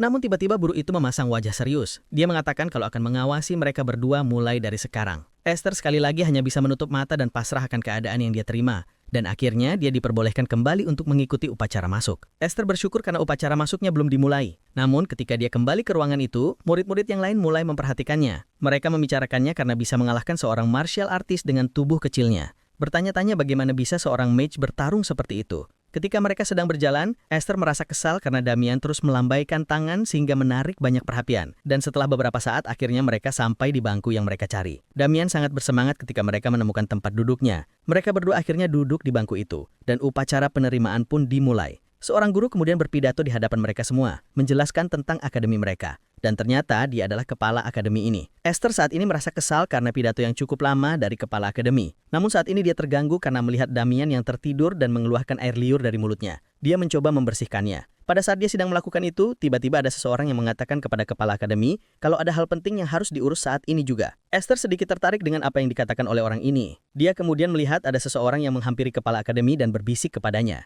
Dan setelah mendapatkan bisikan itu, kepala akademi meminta maaf kepada para muridnya. Mengatakan ada sesuatu yang mendesak. Mengatakan pidatonya sudah selesai, tapi upacaranya masih akan terus berlanjut. Kepala akademi kemudian melambaikan tangannya memanggil seseorang. Dan setelah itu muncul seorang perempuan dengan rambut yang panjang menaiki panggung pidato. Dan setelah naik, tiba-tiba saja perempuan itu berteriak dengan sangat keras. Saingan membuat semua orang terkejut dan tertekan. Perhatian semuanya, aku adalah Jaira. Aku akan melanjutkan upacara ini menggantikan kepala akademi yang tidak bisa melanjutkan pidatonya karena urusan mendadak. Jaira kemudian langsung melanjutkannya. Dan pertama-tama akan dimulai dengan sumpah murid baru. Jaira meminta perwakilan divisi Mage, Dahlia dan Dinai, untuk naik ke panggung.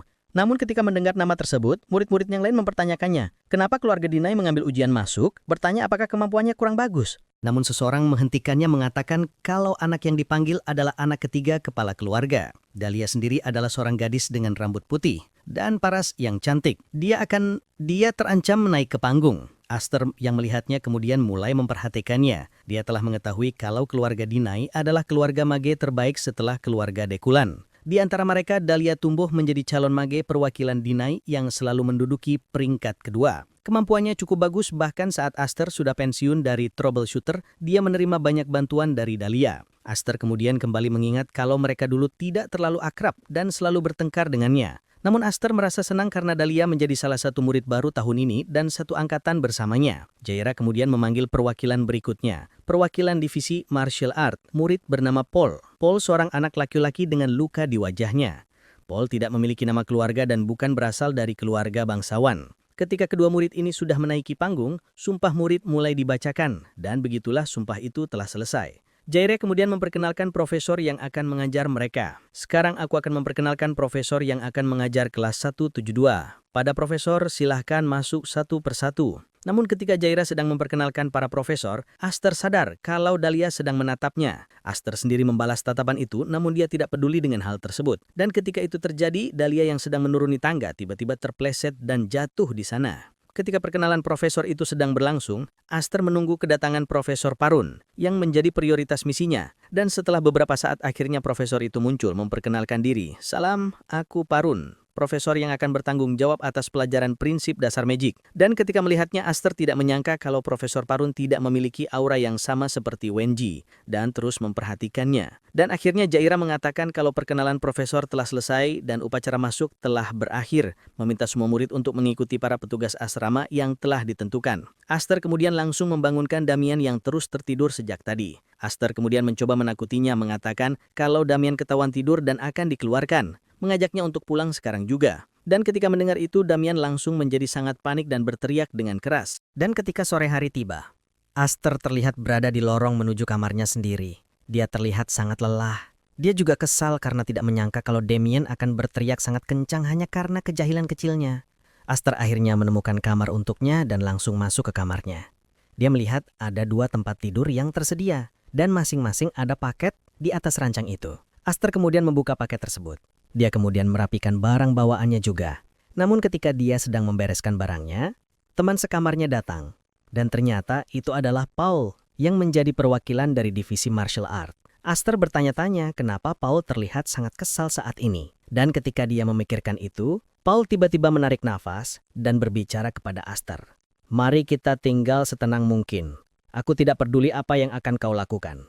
Kau bisa begadang, tapi aku lebih suka jika kita tidak saling mengganggu. Tentu saja, bahkan setelah saat ini, jawab. Paul mengatakan itu dengan wajah yang mengancam. Ketika Aster sedang memandanginya, seketika suasana di ruangan itu menjadi sangat canggung. Esther saat itu tetap diam saja dan memperhatikan Paul yang memintanya untuk menjawab. Tetapi ketika Esther masih memperhatikannya, Paul kembali bertanya, kenapa Esther hanya diam saja dan tidak menjawabnya? Esther saat ini sedang penasaran tentang Paul yang seorang murid terbaik pada divisi martial arts. Dan seberapa hebat Paul ini. Esther kemudian mencoba bersiap untuk menyerangnya saat itu juga. Tetapi ketika baru saja memasang kuda-kuda, ternyata Paul langsung menyadarinya. Dia bertanya apa yang akan dilakukan oleh Esther, dan sudah bersiap menarik pedangnya. Esther saat itu langsung berhenti dan memperhatikan cara Paul memegang pedangnya. Esther kemudian kagum karena cara Paul memegang pedang yang sangat bagus dan memastikan pedangnya tidak akan menabrak apapun saat dihunuskan. Tetapi ketika mereka berdua sedang bersiap untuk duel di kamar mereka, Damian tiba-tiba berteriak dari luar kamar mereka. Dia memanggil Esther untuk cepat keluar dari kamarnya. Esther kemudian langsung berhenti dan berbicara kepada Paul sambil berjalan keluar dari sana. "Apalagi, aku mau keluar, lakukan semaumu. Tapi sebagai gantinya, jangan komplain saat aku bernyanyi tengah malam, oke?" Setelah mengatakan itu, Esther langsung keluar untuk menemui Damian yang dari tadi terus-terusan memanggil. Setelah mereka bertemu, Damian kemudian langsung bertanya, siapa teman sekamarnya Esther? Esther sendiri hanya mengatakan kalau dia tidak mengetahuinya. Damian yang mendengar itu sedikit terkejut, bertanya kenapa Esther sampai tidak tahu tentang hal itu. Namun dia segera berubah. Damian langsung terlihat bersemangat dan mengajak Esther untuk berkeliling akademi. Karena Damian dengar dari Lancy kalau ada banyak hal yang bisa dilihat di akademi ini, dan diminta untuk pergi bersama Esther pada hari pertama untuk melihat-lihat akademi. Esther yang mendengarkan ajakan itu hanya terdiam saja. Namun dia juga berpikir kalau Akademi Zenion itu cukup luas dan harus terbiasa dengan geografi akademi ini agar tidak tersesat. Esther akhirnya setuju untuk berkeliling bersama Damian hari itu juga. Esther tidak hanya ingin melihat-lihat akademi ini saja, dia juga saat ini merasa ada hal yang mengganggu pikirannya. Dia kemudian memejamkan matanya dan merasakan sesuatu. Saat dia sedang mencoba masakannya, ada beberapa titik mana yang dia lihat. Dan Esther langsung tahu kalau mereka adalah Dekulan, troubleshooter. Esther penasaran seberapa banyak mereka ada di akademi ini. Esther kemudian tersenyum dan mengajak Damian untuk berkeliling saat itu juga. Damian terlihat sangat senang ketika mereka berangkat untuk berkeliling. Dan hal pertama yang mereka lihat adalah sebuah danau. Damian sangat senang saat melihatnya. Dia berteriak kalau dia tidak punya danau seperti itu di rumahnya. Sementara Esther menjawabnya dengan tegas. Furion, the deny. Murid itu menjawab dengan tatapan dingin ke arah asisten profesor. Esther yang mendengar namanya langsung tahu kalau dia berasal dari keluarga yang sama dengan Dahlia. Dan melihat dari warna rambutnya, Esther juga tahu kalau dia berasal dari keluarga cabang. Asisten profesor lalu memuji hasil yang didapatkan oleh Furion. Seperti yang diharapkan dari anak keluarga bangsawan, hasilnya bagus. Kapasitasnya agak kurang dibandingkan dengan refinement level 6. Tapi tetap saja itu angka yang bagus. Furion terlihat bangga saat mendapatkan pujian dari asisten profesor dan tersenyum. Tepat ketika itu terjadi, Damian yang tertidur dari tadi akhirnya bangun. Saat baru terbangun, Damian bertanya sedang ada apa karena sangat berisik. Esther lalu memberitahu kalau sedang ada pengukuran mana untuk murid. Damian lalu bertanya dengan malas kenapa mana mereka harus diukur. Esther menjawab kalau dia tidak tahu dan hanya mengatakan kalau pengukuran itu menyenangkan. Saat mendengar kalau itu menyenangkan, Damian menjadi sangat bersemangat. Dia berteriak dengan keras kalau dia ingin mencobanya juga. Dan saat dia melakukan itu semua orang memperhatikan mereka. Lalu saat mereka berjalan menuju alat itu, semua murid membicarakan mereka. Mereka sudah mengetahui kalau Damian berasal dari keluarga Blunder. Dan bahkan mereka tahu kalau di tengahnya adalah Esther yang berhasil mengalahkan Esther. Dan mereka juga bertanya-tanya siapa yang ada di depan mereka berdua. Esther sendiri merasa kesal ketika dia terkenal karena menghajar seseorang. Dia tidak ingin dijuluki seperti itu. Dan ketika mereka sampai di depan alat penelitian, asisten profesor langsung menyapa Damian. "Oh, Tuan Muda Blender. Apa Anda ingin mencobanya?" Tapi ketika dia bertanya seperti itu, Damian tidak memperhatikan. Dia malah bertanya pada Esther cara menggunakan alat itu. Setelah mendapatkan arahan dari Esther, Damian langsung menuangkan mana ke dalam orb itu. Dan ketika dia melakukan itu, orb tersebut bersinar terang. Tapi saat Damian menyelesaikannya, murid-murid yang ada di sana terlihat kaget. Mereka berpikir kalau ini tidak masuk akal. Bahkan Furion yang bangga dengan nilai yang dia dapatkan saja terlihat sangat kaget. Dengan kedua matanya yang terbuka lebar, dia menganggap Damian adalah monster. Semua orang kaget karena nilai yang didapatkan oleh Damian adalah 9,67.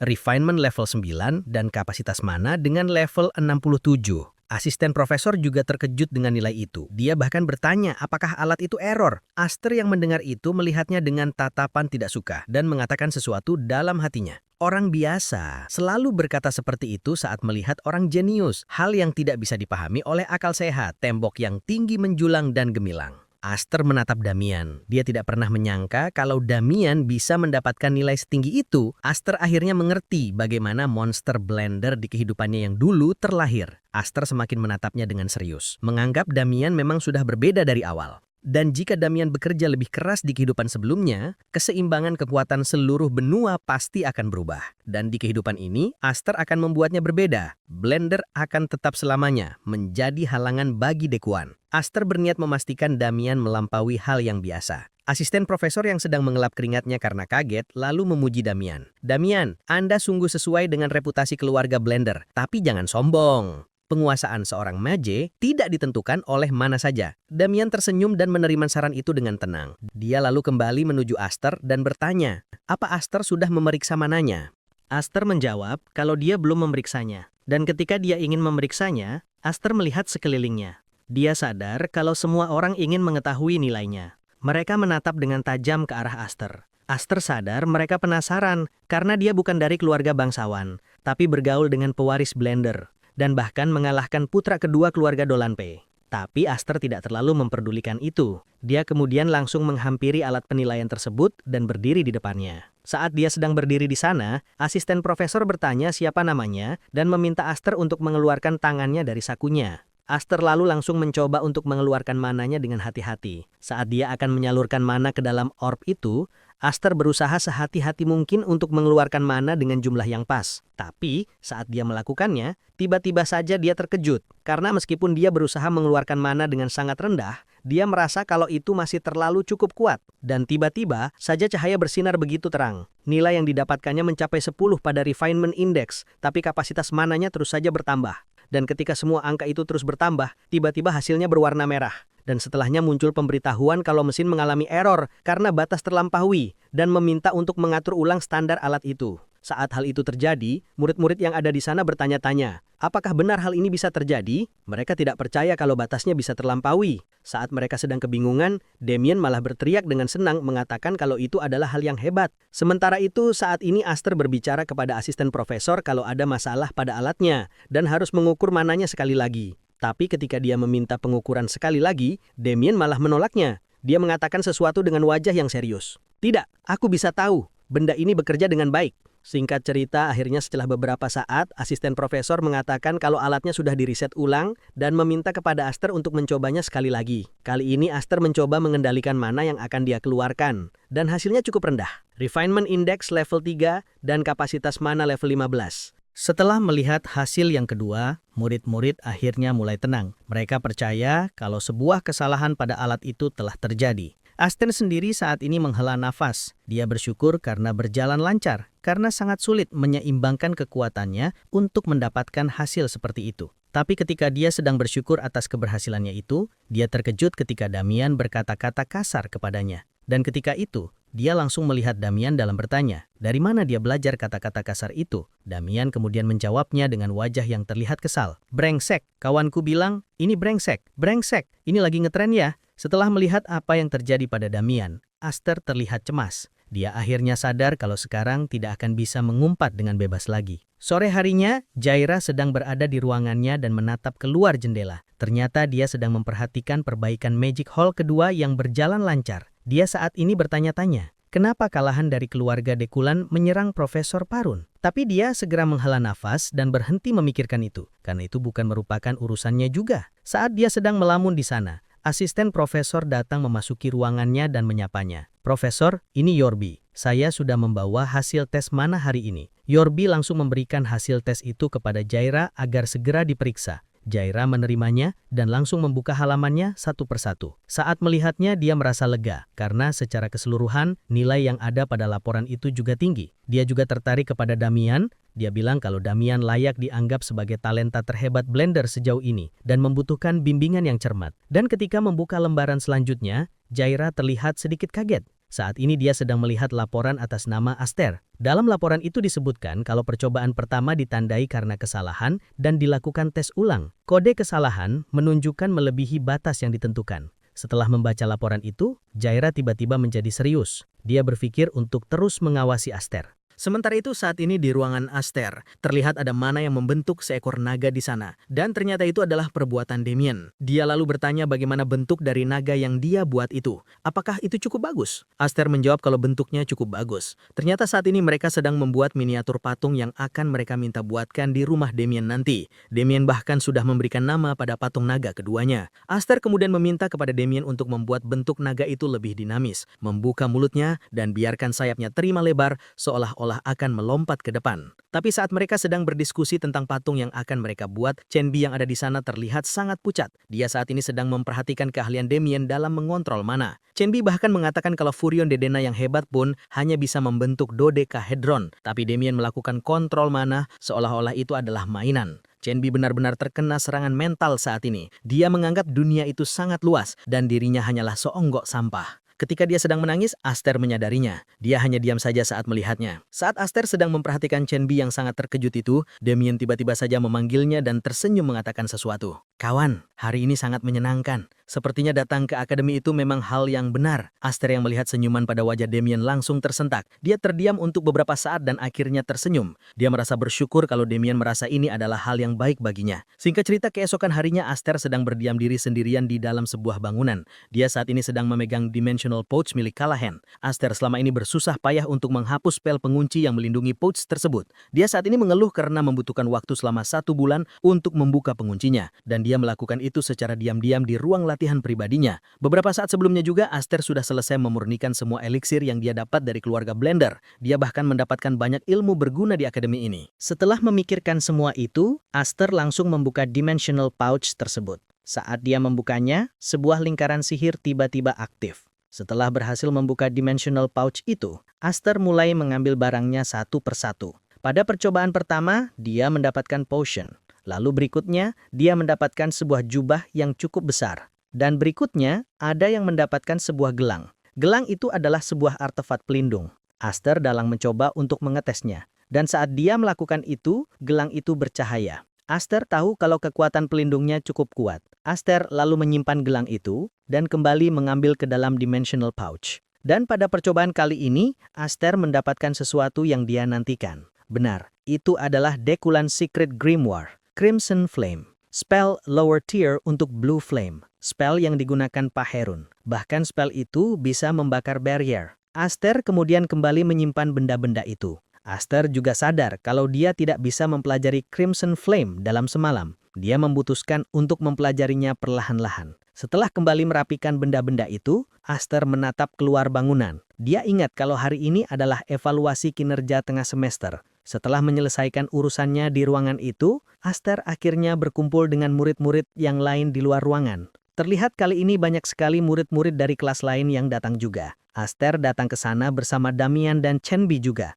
Damian terlihat sangat bersemangat melihat semua kerumunan itu. Sementara itu, Chen Bi membisikkan sesuatu kepada Aster mengenai ujian mereka. "Oh iya, apa kau sudah dengan berita itu? Rumornya evaluasi kali ini mungkin Canyon Breakthrough." Beberapa anak dari M1 mendengar staf admin mengobrol. Mereka bilang bahwa lembah itu perlu dirawat tepat di tengah kesibukan. Aster yang mendengar itu hanya diam saja dan belum memberikan tanggapan. Evaluasi kinerja tengah semester yang dibicarakan oleh Chen Bi adalah ujian praktek yang dibagi menjadi 3 jenis. Trial Pipe, jalur selokan seperti labirin untuk mencapai titik target. Canyon Breakthrough, perlombaan untuk siapa yang tercepat menuju target. Dan terakhir adalah duel simulator, melawan musuh atau monster. Aster sendiri tetap tenang apapun ujian yang akan dilaksanakan, karena dia akan bermain aman dan melewatinya dengan lancar. Tapi ketika dia tetap tenang dalam situasi itu, Chen Bi terlihat sangat khawatir dengan ujian kali ini. Dia sudah mempersiapkan tentang cara yang akan diarahkan untuk melewati ujian Canyon Breakthrough.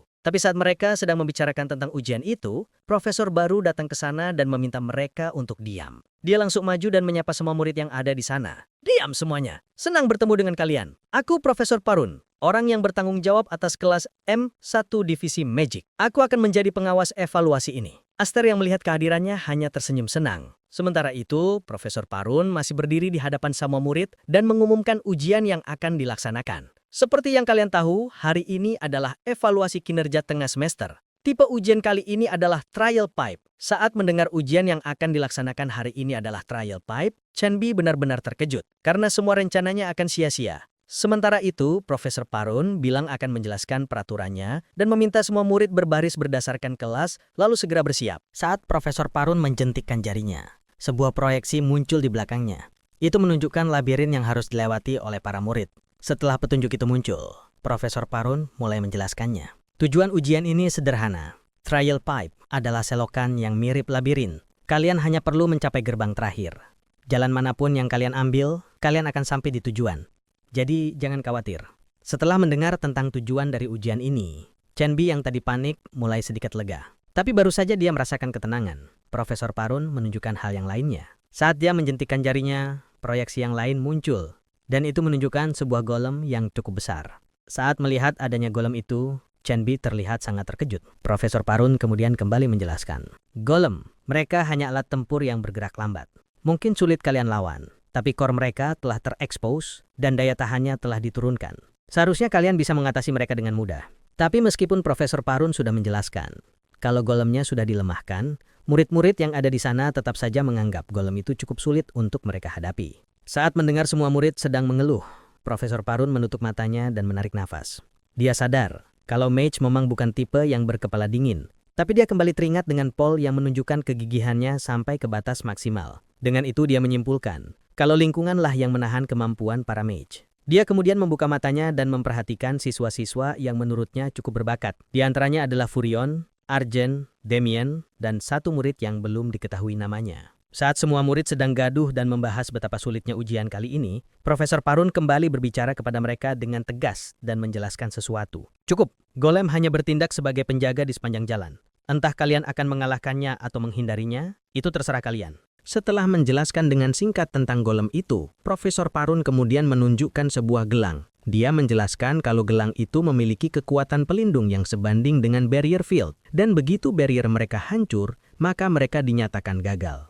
Para golem juga akan mengabaikan peserta yang tereliminasi, tapi tetap saja, bahkan setelah menjelaskan tentang pelindung yang diberikan kepada mereka, semua murid masih terlihat sangat panik. Dan karena melihat ekspresi pada murid-murid itu, Profesor Parun mengatakan sesuatu lagi dengan semangat. Terakhir, karena kebanyakan dari kalian terlihat malu-malu, aku beri saran, tunjukkan hal yang mengesankan. Aku tak peduli apakah kau mencapai tujuan sebagai yang tercepat atau mengeliminasi peserta yang lain. Mereka yang tampil mengesankan akan mendapatkan hadiah pribadi. Percaya padaku, hadiah itu tidak akan mengecewakanmu. Mendengar kalimat terakhir yang diucapkan oleh Profesor Parun, Aster menjadi sangat bersemangat dalam ujian kali ini. Tujuan Aster sebenarnya adalah Le Pitier, perpustakaan terbesar di benua timur. Perpustakaan ini terbagi menjadi 3 tingkatan, atas, menengah, dan bawah. Di antaranya Aster hanya boleh masuk ke lantai bawah. Saat dia berkunjung untuk mencari tahu petunjuk soal stigma, di bawah sana sama sekali dia tidak menemukan ada grimoire. Pada akhirnya dia harus mencari ke lantai menengah atau di atasnya. Tapi sayang, kedua lantai itu hanya bisa diakses oleh keluarga kekaisaran, bangsawan tinggi, dan keluarga terpandang. Selain dari itu, cara lainnya adalah mendapatkan rekomendasi dari setidaknya 3 profesor. Dan karena alasan itulah, Aster harus mendapatkan imbalan yang dijanjikan oleh Profesor Parun pada ujian kali ini. Setelah memikirkan itu, dia tersenyum sinis. Dia berniat membuat penilaian tengah semester ini menjadi mudah. Setelah menyelesaikan arahan untuk ujian kali ini, Profesor Parun memberikan murid-murid waktu bersiap dan mengambil item-item yang diperlukan dari asisten profesor. Setelah mendapatkan pengumuman itu, beberapa murid dengan buru-buru langsung menemui asisten profesor dan meminta perlengkapan yang akan mereka pakai. Seseorang meminta beberapa senjata untuk perlindungan mereka. Bahkan ada salah satu murid yang meminta kepada asisten profesor untuk mendapatkan golem controller. Asisten profesor tentu saja menolaknya, karena itu adalah cara yang curang. Aster sendiri tetap tenang saja melihat murid-murid itu yang sedang kacau karena sibuk mencari item untuk melindungi mereka. Dan ketika dia sedang memikirkannya, tiba-tiba saja dia mendengar Damian berteriak memanggil seseorang. Saat dia melihatnya, Damian sedang meminta 20 benih anggur kepada seseorang. Orang itu merasa aneh karena Damian malah meminta benih anggur. Tapi ketika orang itu mempertanyakannya, Damian menunjukkan sesuatu. Dia juga memberitahu kalau dia tidak punya atribut, tapi setidaknya bisa menggunakan magic berbasis tanaman. Sementara Damian sedang bermain-main dengan asisten profesor itu, di belakangnya, Chen Bi terlihat sangat cemas. Dan ketika itu, ternyata Aster memperhatikannya. Dia bertanya-tanya, apakah kali ini Chen Bi akan keluar dari zona nyamannya? Saat mereka sedang melakukan persiapan masing-masing, mereka bertiga tiba-tiba melihat ke arah yang sama, ke arah suara yang memberikan pengumuman. Sekarang akan kuberikan titik mulai kalian, silahkan periksa nama dan bergeraklah ke area yang telah ditentukan. Setelah suara itu selesai berbicara, tiba-tiba saja sebuah cahaya berwarna emas muncul di sana. Dan itu adalah proyeksi labirin beserta nomor-nomor yang tertulis padanya. Dan saat melihat proyeksi itu, Aster ternyata berada di gerbang nomor 3. Dia lalu melihat kepada Damian dan Chenbi, karena mereka semua mendapatkan nomor gerbang yang berbeda. Sementara itu saat ini di gerbang nomor 3, Aster berada bersama orang-orang yang tidak dia kenal. Itu membuatnya teringat kembali saat dia masih menjadi troubleshooter dengan unit yang berbeda. Suasananya canggung seperti itu. Saat dia sedang melamun tentang hal itu, seseorang datang menyapanya. "Namamu Aster ya?" Murid itu datang dan berbicara dengan wajah yang penuh kesombongan. Saat melihat wajahnya yang penuh kesombongan, Aster benar-benar ingin memukul wajah sombongnya itu. Tapi saat dia sedang memperhatikannya, murid sombong itu memperkenalkan dirinya. "Namaku Daifei. Kudengar kau orang yang sangat ahli. Jadi aku ada saran. Akan kubeli gelang orang-orang yang gagal. 30 emas per gelangan. Kalau mengecualikan kau dan kami, berarti sisanya 3 orang. Soal mereka biar aku yang urus. Makan kubayar kau 90 emas. Saat Daifei menawarkan semua itu, Aster langsung memikirkannya. Dia tahu kalau 30 emas itu rata-rata penghasilan bulanan keluarga biasa. Tapi, saat dia sedang berpikir, Daifei kembali mengatakan sesuatu sambil menghinanya sedikit. "Bahkan untuk gelandangan dari Grey Zone sepertimu, aku rasa ini bukan tawaran yang buruk. Si tuan muda mungkin menjaga kamu sekarang, tapi menurutmu sampai seberapa lama itu? Sudah waktunya kau belajar menjaga dirimu sendiri." Aster tidak membantah tentang ucapannya itu, karena semuanya benar. Dia juga sadar kalau anak-anak yang lain membencinya, dan mereka memanfaatkan kekayaan yang mereka miliki untuk menekannya. Aster kemudian membahas tawaran itu. Dia bertanya kenapa hanya 90 emas. Daifei yang mendapatkan pertanyaan itu kemudian menaikkan harganya menjadi 35 emas per gelang dengan total 105 emas. Tetapi meskipun sudah menaikkan harganya, Aster masih menolaknya dan mengatakan perhitungannya tidak masuk akal.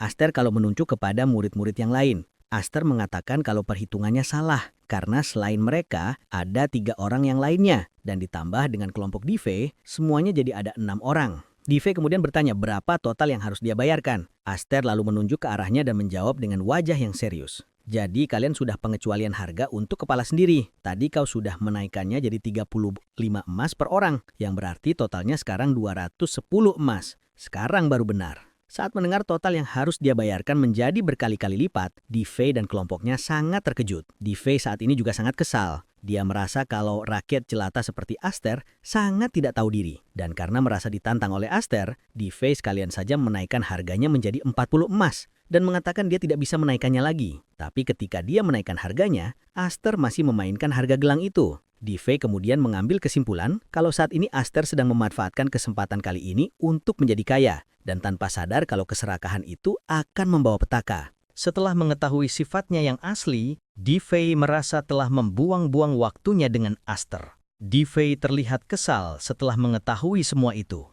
Tapi, dia saat ini juga sedikit menyayangkan karena tidak ada anjing pemburu yang lebih cocok daripada Aster untuk menjalankan perintah dari nonanya. Dan karena Aster benar-benar sulit dikendalikan, Daifei memutuskan untuk menggunakan cara yang lain. Dia lalu berbalik dan mencoba meninggalkan Aster sambil mengatakan sesuatu. "Berarti negosiasinya sampai sini saja. Anggap kau tak dengar apa-apa." Tapi saat dia akan pergi dari sana, Aster memanggilnya dan mengartikannya. "Mau kemana kau? Negosiasi ini bisa kita lupakan. Tapi kau masih harus membayar gelangmu sendiri. Kau sudah memasukkan kargo ke dalam gerbong dengan tarif untuk kargo dan juga orangnya. Lalu kau mengambil kembali kargo. Bukannya kau masih harus membayar biaya penumpang? Bayar 120 emas, masing-masing 40 emas. Aster mengatakan itu dengan senyum sinis di wajahnya. Sementara itu, Daifei benar-benar merasa kesal karena masih harus membayar sejumlah koin emas kepada Aster. Mendengar tentang pemerasan itu, salah satu teman Daifei yang bernama Fakon langsung memarahi Aster dan mencaci makinya. "Bajingan, aku dari tadi sudah bersabar. Baru kali ini aku lihat ada preman pasar sepertimu. Kurang ajar sekali kau merangkak ke sini tanpa tahu diri. Kau kira Daifei sorry bel dengan orang sepertimu? Sebagai catatan, leluhur jauh Daifei itu punya rank baron." Saat Fakon sedang memarahi Aster, Daifei mencoba menghentikannya. Tapi Fakon tidak mendengarnya dan terus memarahinya. Dan karena dia tidak berhenti, Daifei memanggilnya dengan kasar. "Fakon, jangan permalukan aku lebih dari ini. Divey kemudian langsung mengambil koin emas untuk membayarnya dan bersedia membayar 120 emas kepada Aster. Tapi, saat Divey sedang mencoba untuk menghitung koin emasnya, Aster kembali menaikkan harganya dan mengatakan sesuatu. Wah, aku tidak menyangka yang ada di hadapanku ini orang yang sangat terpandang. Kalau saya, harga per unitnya harus naik lagi karena kau sangat mulia, akan kunaikkan tarifnya. Sekarang totalnya 160 emas. Karena tidak ingin mencari masalah lebih jauh lagi, Divey memberikan koin emas yang diminta oleh Aster. Tapi setelah memberikan koin emas itu, Divey mengancamnya. Baiklah, 160 emas. Mulai saat ini akan kuperlihatkan seberapa menderitanya hidupmu dengan 160 emas itu. Sebaiknya kau menantikan itu. Dia mengatakan ancaman itu dengan ekspresi wajahnya menyeramkan. Singkat cerita, akhirnya para murid telah selesai untuk bersiap. Dan setelah semua murid itu siap, Profesor Parun, akan kuulangi peraturannya. Jika perisai gelang hancur, itu artinya antara eliminasi. Syarat agar barrier field-nya menyala adalah magic yang menyerang langsung tubuh kalian atau serangan yang mengandung mana. Profesor Parun menjelaskan kalau ketika barrier field itu hancur,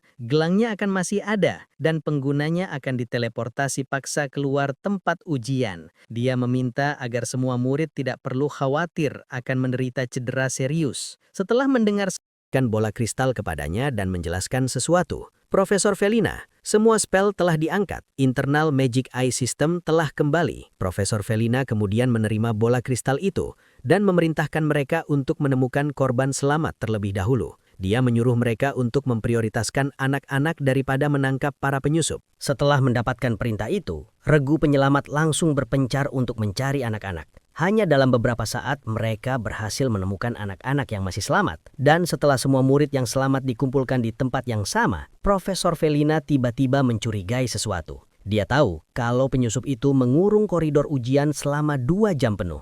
Dia kebingungan karena tidak ada korban satupun. Tapi saat sedang memperhatikan situasinya saat ini, tiba-tiba saja ada sebuah panggilan untuknya. Dan ternyata itu adalah panggilan dari Profesor Parun. Profesor Parun menjelaskan kalau dia masuk ke ruang kendali dalam. Dan dia juga meminta Profesor Felina untuk melihat layarnya dan menyaksikan sendiri. Dan ketika dia melihat layar yang ditunjukkan oleh Profesor Parun, Profesor Felina sangat terkejut. Dia lalu bertanya apa yang terjadi di sana. Di dalam layar itu terlihat Vimar dan Friesen telah mati secara mengenaskan. Profesor Parun juga menjelaskan kalau 2 penyusup itu sudah berakhir seperti ini saat dia sampai. Profesor Felina kemudian melihatnya dengan serius.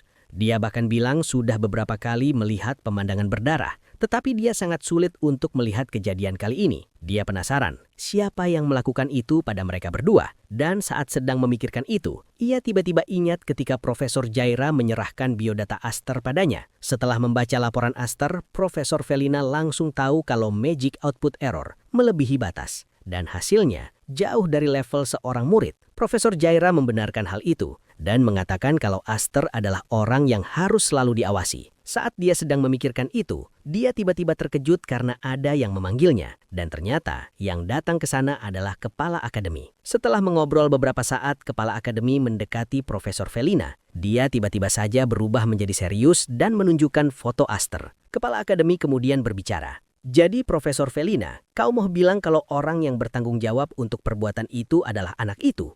Ia harus segera pergi ke tempat selanjutnya, karena